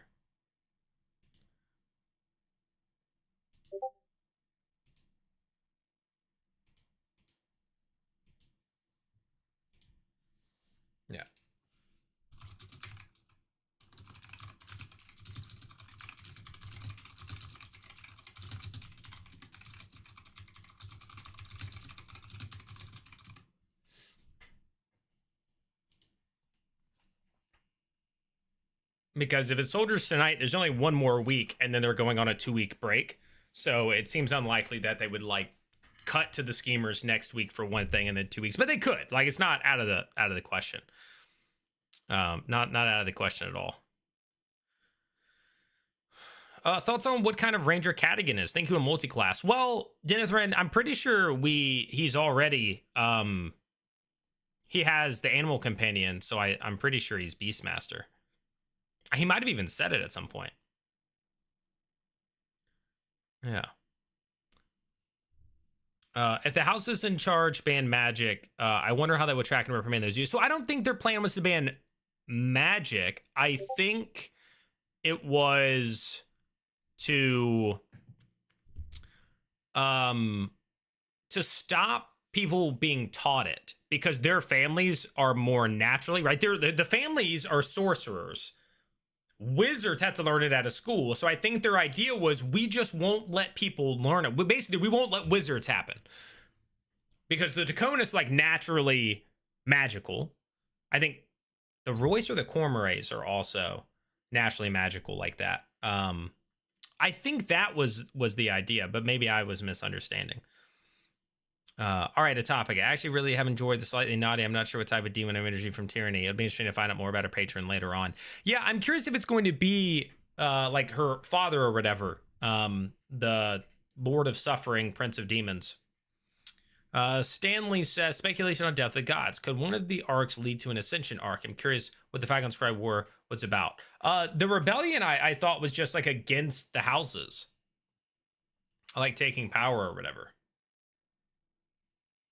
Yeah, I know the Royces are tied to Fairy. I just wasn't sure. I know one of them are also known for being like spellcasters. And I think it's the Cormorants, but I'm not sure. I'm with the Seekers myself, but the Q Doggos has me thinking otherwise. Yeah, I am very interested in the Hounds. We talked about the Hounds a lot at the start of this live stream, the pre-show. The Hounds are very interesting to me, and I think both of them have phenomenal personalities. I wonder if there are fans crashing out about how long the Soldiers table lasted. There are. I've seen people being like, the Soldiers again? It's like, they said it was going to be an arc. Like, they said it. So right here, Kathy's not crashing out. I don't mean to imply that, but Kathy says that she's disappointed that it's the Soldiers again. There are people. Now, again, there are people who are crashing out about it. There are people who are just like, oh, I wish we had a different table. And then there are those who love that we're still in the Soldiers table. But, for instance, Kathy would like us to have gone to a different table. Mad Koala right there. I was really hoping to see other tables. So there we go. And we will. And we will. It's just not yet.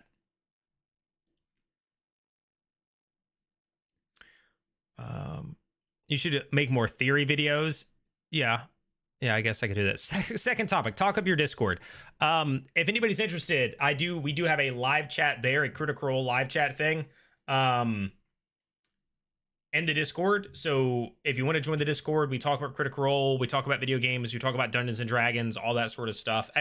Discord on Twitch. It's linked in the description on the YouTube video.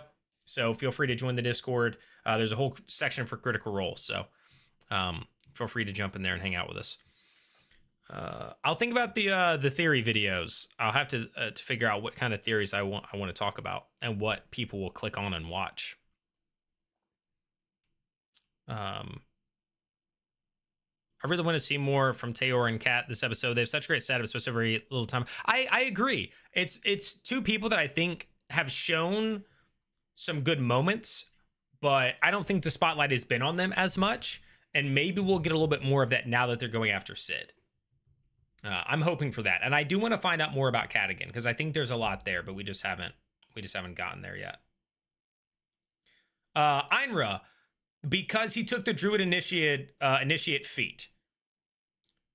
Einra Baker, and that's why he can cast Guidance. And there's another cantrip. I can't remember if he cast it yet or not, but he took Magic Initiate as his origin feat, and so he chose Druid, and he can cast some Druid stuff.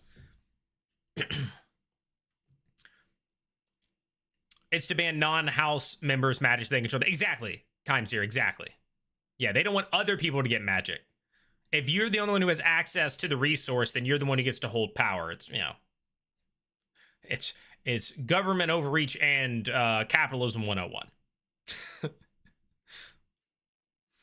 The main casting spells on the marketplace and no spells in public unless you're a sorcerer. You can subtle spell. There you go. What's up, American? Welcome in. I meant more what multi-class you think with high strength over dex and wisdom fighter, maybe. Yeah. I mean, that would be probably the most logical with that. Who can learn magic so common as people that don't align with it can't use it. Agreed. Tyranny's Pact is daddy issues. Side note, love the videos. It's what I listen to in between Thursdays. Well, thank you, Denethrin. I appreciate that. I've said this several times throughout. I haven't been posting much the last like 2-3 weeks. I've just been like mentally out of it, fatigued since coming back from PAX. I don't know if I'm like sick or something, but I have just been like unable to like focus up. Like my drive has just not been there across the board. But hopefully we bounce back. Maybe each group gets 6-7 episodes in a row and then moves on to the next one in the order. So, Daniel, I do think it's going to go one arc 2 group, arc 3 group. I initially said 4 to 6 episodes. 4 is now out the window because they're doing one tonight. So my guess is still it's going to be 4 to 6, and then we'll go to a different group, be with them for 4 to 6, go to a different group. If it goes over that, that would be kind of crazy. Like if we only follow one group for 2 or 3 months, I don't know. You got the con crud? Well, no, because I'm not really like I haven't been sick, right? I haven't like been coughing. I haven't been, nothing.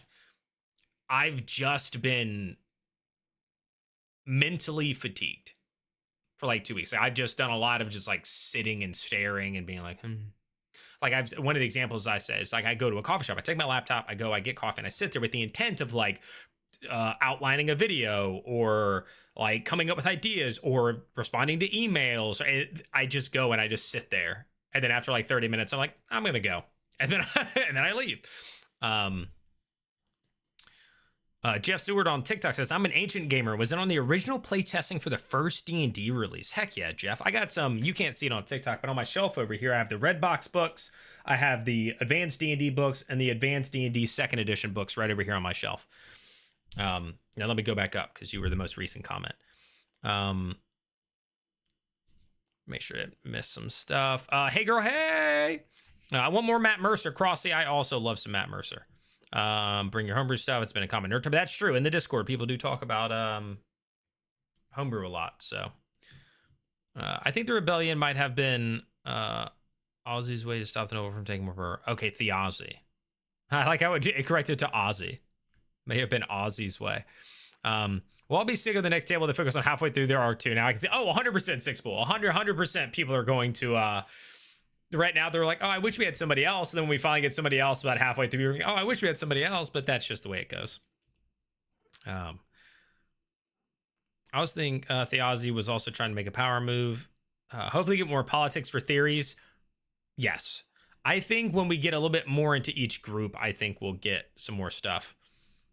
I think poor dice rolls have dampened both Tayor and Cadigan's play. I agree with that to an extent for sure. I think that some things they've wanted to do have been have not gone in their favor with some bad dice rolls. Third topic, Matt potentially going Echo Knight. I would be very surprised if they were not, like if that's not what he did. Because it just seems so set up. Aren't the Seekers heading in the same direction the Kings right now is coming from also? I think so, Jason. I think so. All right, it's just soldiers now. We only see other people during cold opens. Yep. Priming from my break. What's good? Hey, what up, Shifter? Welcome in, welcome in. I feel like soldiers and skimmers and seekers are going to get more episodes to help with arrows flying toward each other aspect of the story. Brennan talked about being interesting to hear. Yeah, well, that's the whole point, is that we're going to get a decent amount, and then, yeah. Dave Hargrave and jumped Artemis. That's dope, Jeff. Heck yeah. Do you have any theories as of why the King of Timony is visiting Damakiar? I don't, but I can try to come up with one now. And it's because, haven't they basically said that right now the Halibars and Tagonis are kind of making a play for his kingdom? So maybe it's a chance to like face them, like negotiations. It's a meeting. It's a face-to-face meeting, or it's a, I'm going to bring my forces and we're going to try to lay the smack down. But it could be like a parlay. Right? Like I want to discuss you guys are making moves around my kingdom, like that sort of thing. Maybe we can come to terms. That's my guess with the very limited information we have.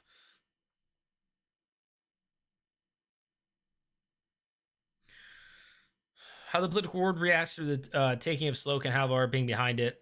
Continues to react when they find out. Well, they've changed it to where they're not giving the Halibars credit, right?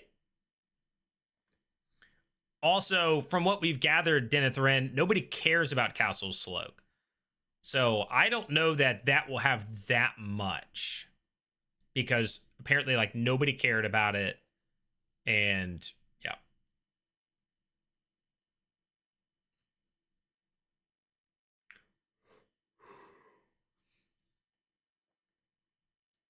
I like the prospect of us switching back and forth between two groups faster and faster. Their arcs start to intersect. I could see that, but they need to be intersecting pretty heavily when it comes to that. Like, I don't see them doing it unless there's like really, like, the groups are in the same place, sort of situation. Was the king on the other side during the rebellion? I don't know if we know. I know we know that it was the sort of the Battle of the Axe and Vine was when King Gus took over. I think that's solidified, but I don't know that I have so much on the other side. I bet the schemers will discover assassination plot of the king. That would be interesting. You think tables are switching soon? We've kind of been over that. I think the soldiers will be there through the end of the year, because there's only one more episode this year, unfortunately, because the 2 Thursdays after are literally Christmas and New Year's Day.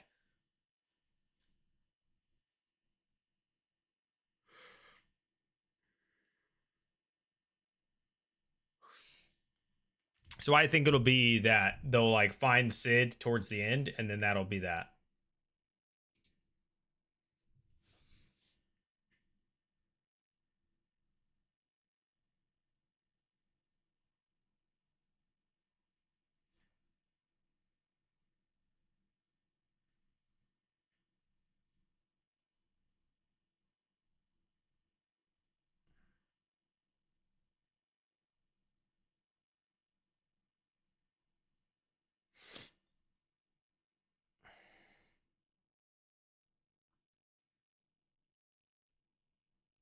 Sorry, I'm just clearing some notifications.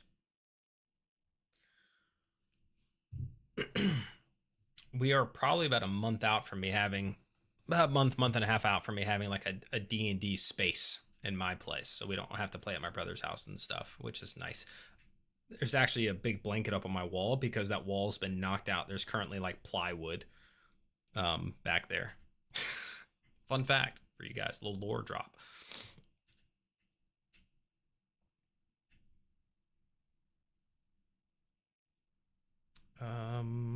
The official side says that Gus provided some aid to the rebellion, but did so covertly. Okay, that's good to know. The site says that, like in the recap, like the official episode 8 recap. Speculation how the mask works. What happens if another player dons the mask? It's for any characters battling for control. I would imagine, I mean, I guess that could be something that they allow to happen if it's a player that does it. But theoretically, I imagine that the mask wins, because it doesn't seem to have been a contest from what we've seen so far. But it could be different.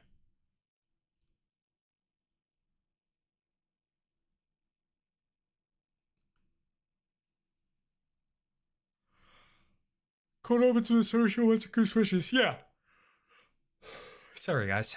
I imagine the cold opens will continue to be a regular thing to let us know kind of like the other groups exist and that they are actively living lives during this time period.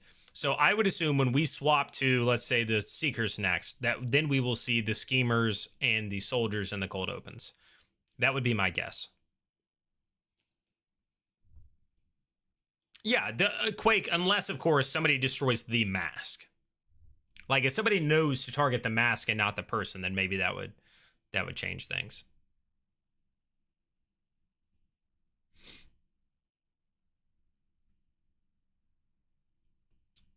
Do you do mostly at the table games? A short showing out the map. Yeah, right now I'm in 3 games. 2 are in person, and then 1 is online.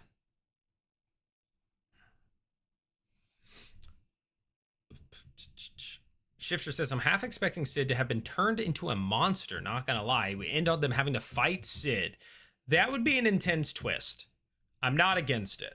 I will say that. I am not against it. If it ends up being he got taken over or something, and yeah.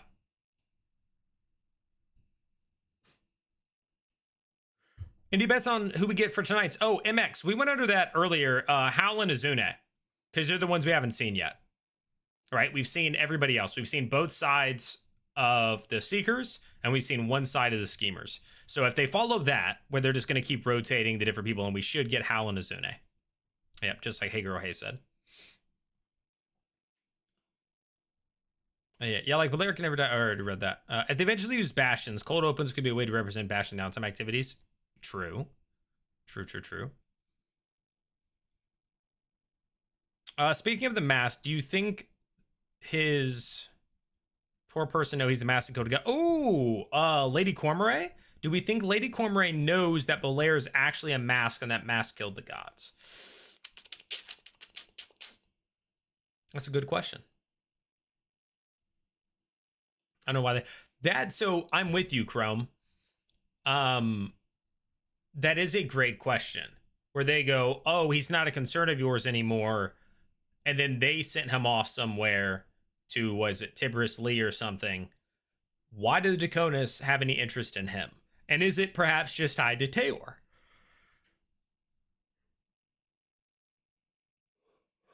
Or does he also share the powers that Taylor has, and they want to know how he's able to do that when he doesn't have filament or the light? Right? Maybe it's one of those like, oh, we have somebody who has the magic, who has the light, who has whatever, and isn't a Halavar. So maybe that's their interest, right?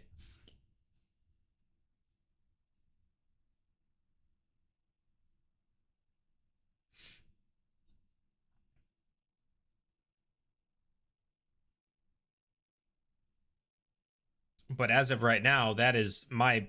I don't even know that I think that that is very likely, but it is my only guess as to why they would take him.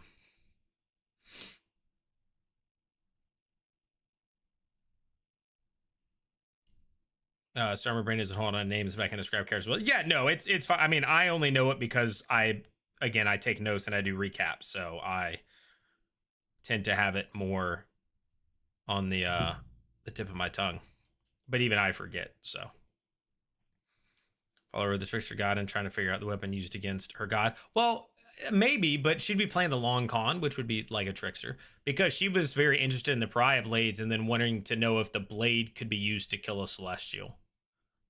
Remember, she was asking about could it kill a celestial and stuff like that.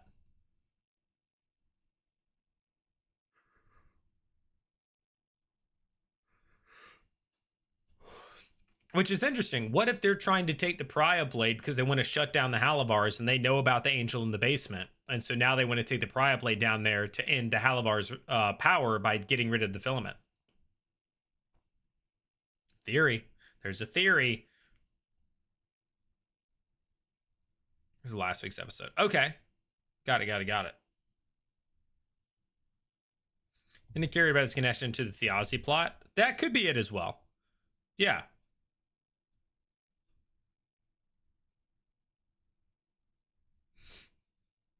That could definitely be it.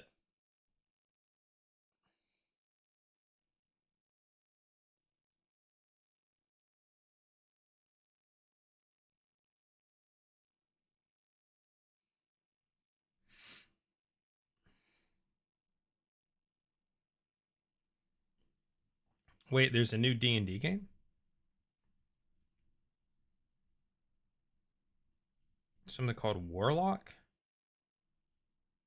Bend the rules with magic as a warlock in this new fantasy game set in a D&D inspired world.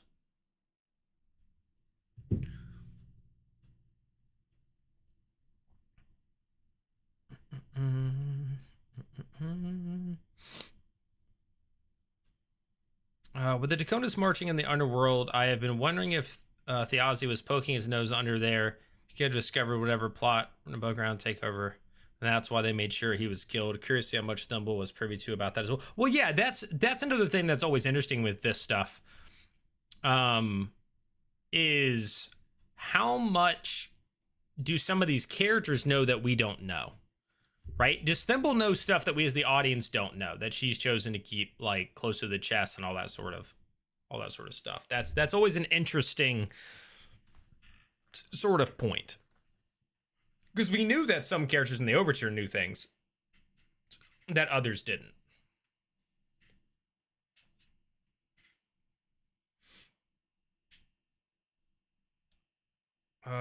Dan Higgs says, I think Bolair will be in danger of falling back into servitude.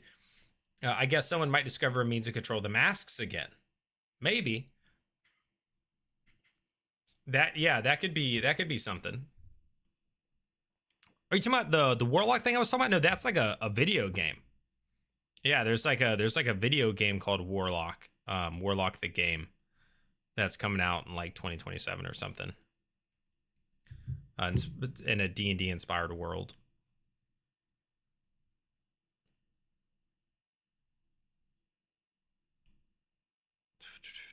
I think not all the gods are dead. For instance, the demon god creator is still alive.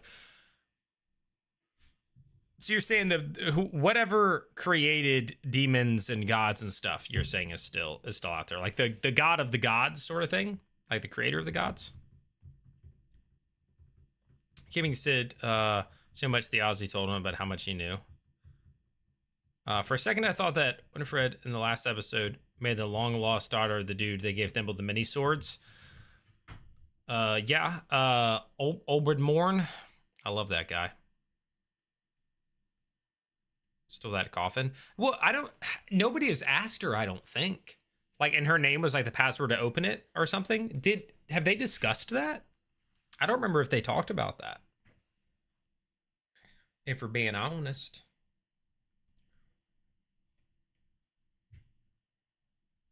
But also, I thought the coffin was brought by Taisha and Octus.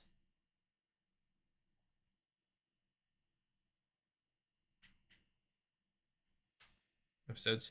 I don't, Stanley. I open up a Google Doc and I just take notes right there in a Google Doc.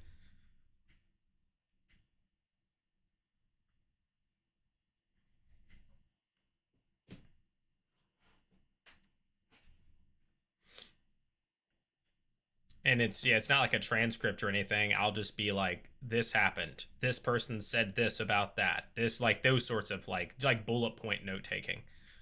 And then occasionally I'll like put like rewatch this part to like get a better feel for it, or if I missed something or I didn't understand something, and that kind of thing. Which I'm still figuring out my system. There are other parts where I need to be like, clip this part or something so I know to go clip that, because that was a spot that I thought I could actually put in the video rather than just me explaining it. Because I did that for the first couple I did. I was like putting little clips. But yeah. Welcome home, Speedster. Are the most I think the schemers are the most plot forward choice for next. But if you want momentum of the action, Seekers is best. I could agree with that. I was thinking they were trying to use Octus with the stone to open a path somewhere in the underworld. Yeah, or to like gain control of them via the stone or something like that. Gods might be in hiding or escape their death. So yeah, you're not the first person who's had that idea. Somebody last week, I think, was saying, or I've seen the theory that, I think I did a video on theories where I was like, this is everybody's theories that I've seen. And one of them was that the gods aren't really dead. They're like hiding or something.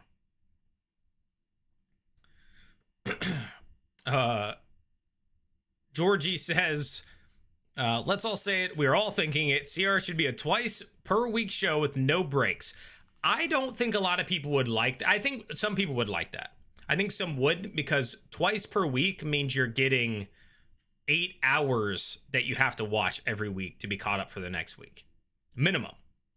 right? If you're somebody who doesn't have Beacon or something, you're watching the ad break, you're watching all that. Like, you're talking like start to finish 4.5 to 5 hours. So you're needing 8 to 10 hours every week available to just be caught up for the very next week, or you will just fall behind and behind and behind. Now, I'm not against them not taking breaks, like having weeks off, like that I could get behind, but twice per week would probably be too much. Have we heard references to any dark deities like this world's law? I don't think so. Also, they weren't all good gods, right? The reason that the orcs fought back against the Shaper of War and all that is because he didn't treat them very well. And he was like one of the gods that didn't promise a good afterlife. He promised like pain and suffering. Like, so I would argue that he wasn't a good god.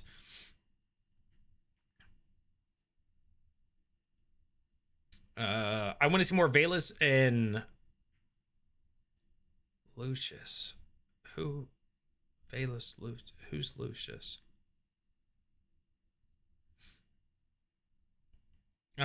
Think Sid was aware of whatever Theosophy discovered, Mask and Underworld and whatnot. I don't think so.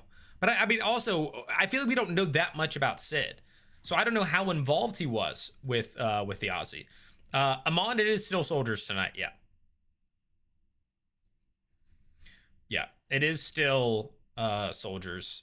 But maybe it's just the first half. I think it'll be the whole thing, but there will definitely be the soldiers. So we turn on to Celestial. Yeah, I'm curious, Chrome, for sure. My next plot point in Quest for Soldiers table.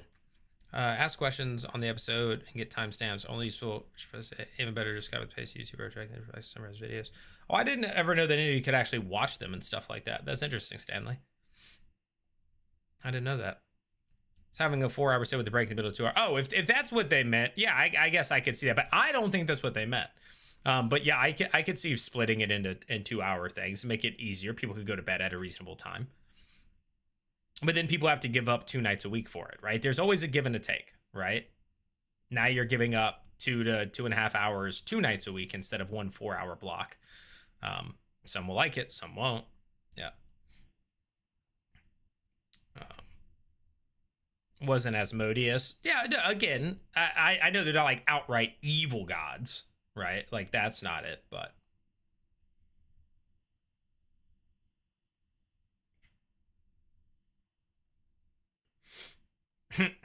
Denethran, that's fine. I mean, I every night, every Thursday, end up staying up until at least like 2 o'clock in the morning trying to watch it all, taking notes and getting it all. And then I also always watch the cooldown right after, and that's normally another 15 to 20 minutes. But I watch it at like 1.5 speed. The cooldown, I watch the entire cooldown at like 1.5. So I get it done a little bit faster. But clearly with how tired I am, I need to sleep. And I've been sleeping. That's what I'm saying. I've been just out of it. Because I've been sleeping like plenty. I've been lazy. I've been sleeping. I've just... and I'm still tired. So...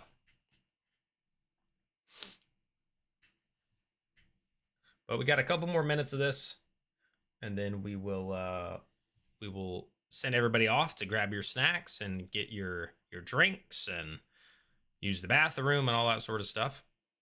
On the 2-episode idea, they already put things on YouTube and Beacon for us to enjoy. We know there is a break. It's pretty easy from an end user's perspective, just personal watch habits based on your own needs. Yeah. I mean, it's just people want to be caught up.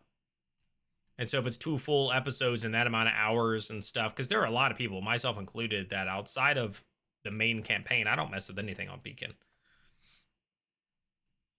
Sam will watch 1.5 on Beacon because dialogue takes forever for dramatic effect. Thursdays, CR every other day. Videos in back to Thursday, CR. Yeah, so I don't watch the whole thing on 1, but I watch stuff on 1.25 to 1.5. But because I'm taking notes, I often have to pause, go back, do whatever. But yeah.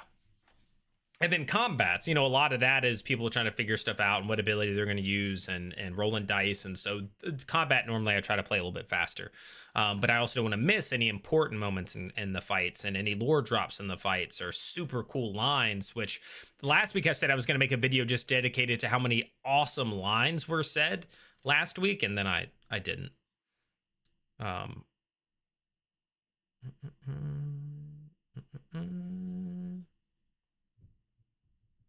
Positive about living in California. Yeah.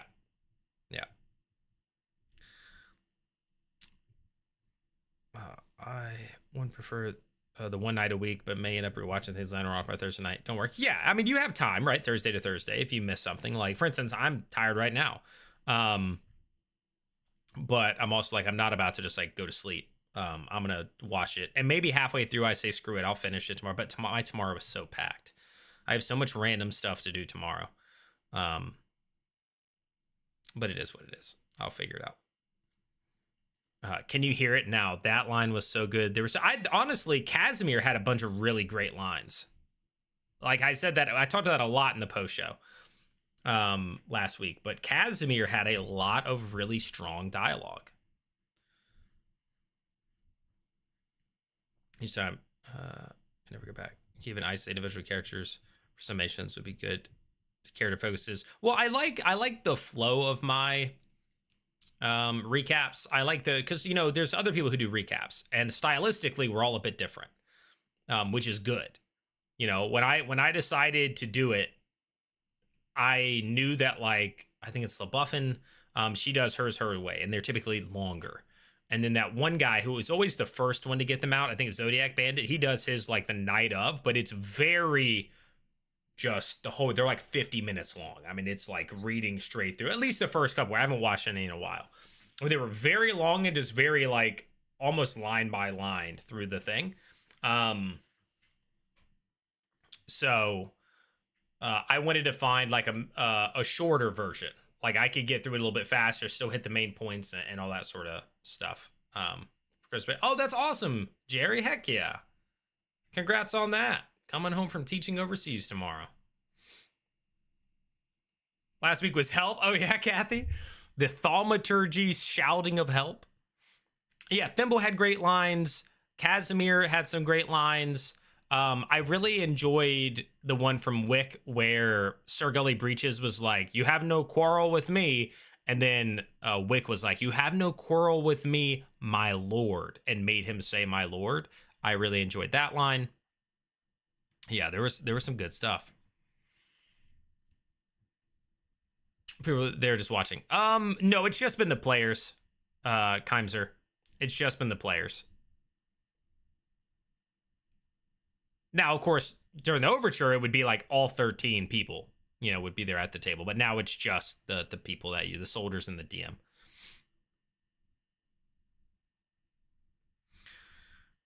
Be the needle drop moment in epic trailer for this campaign for sure, no doubt. Solid bad guy. I think there's something to be said about a personable backstory to a despicable character. Yeah. Heck yeah. All right, guys. If you are if you're watching, you haven't already clicked that sub button, please consider doing so. If you are following on Twitch and you haven't followed, please consider doing so. If you want to support me and the best way to continue doing content like this, stay full time making content and doing this sort of thing, please consider becoming a member here on YouTube. Or subscribing to my Patreon linked in the description of this video or in link in bio. There's a Patreon. There's Dungeons and Dragons stuff over there. You can get new systems like downtime actions and stuff like that. So you're getting something for that coffee a month that you're spending, because coffee's like $4 now a cup, and you can subscribe for like $3. So becoming a member here, I think, is like $5 or something. So again, like a cup of coffee. It does help me a lot. So thank you guys. We are going to wrap it up here. 15 minutes till. So appreciate you guys being here. Give it a thumbs up. Hype it if you're there. Subscribe, follow, become a member. All the things, right? Do all the things. Go check out the banished.store. I'll put that there as well. Again, just for those of you who are interested in checking out some cool Dungeons and Dragons merch that is more streetwear. Definitely go check out the store, see what you like. I appreciate you guys being here, and I will see you guys in the next one. All right? Have a good rest of your night.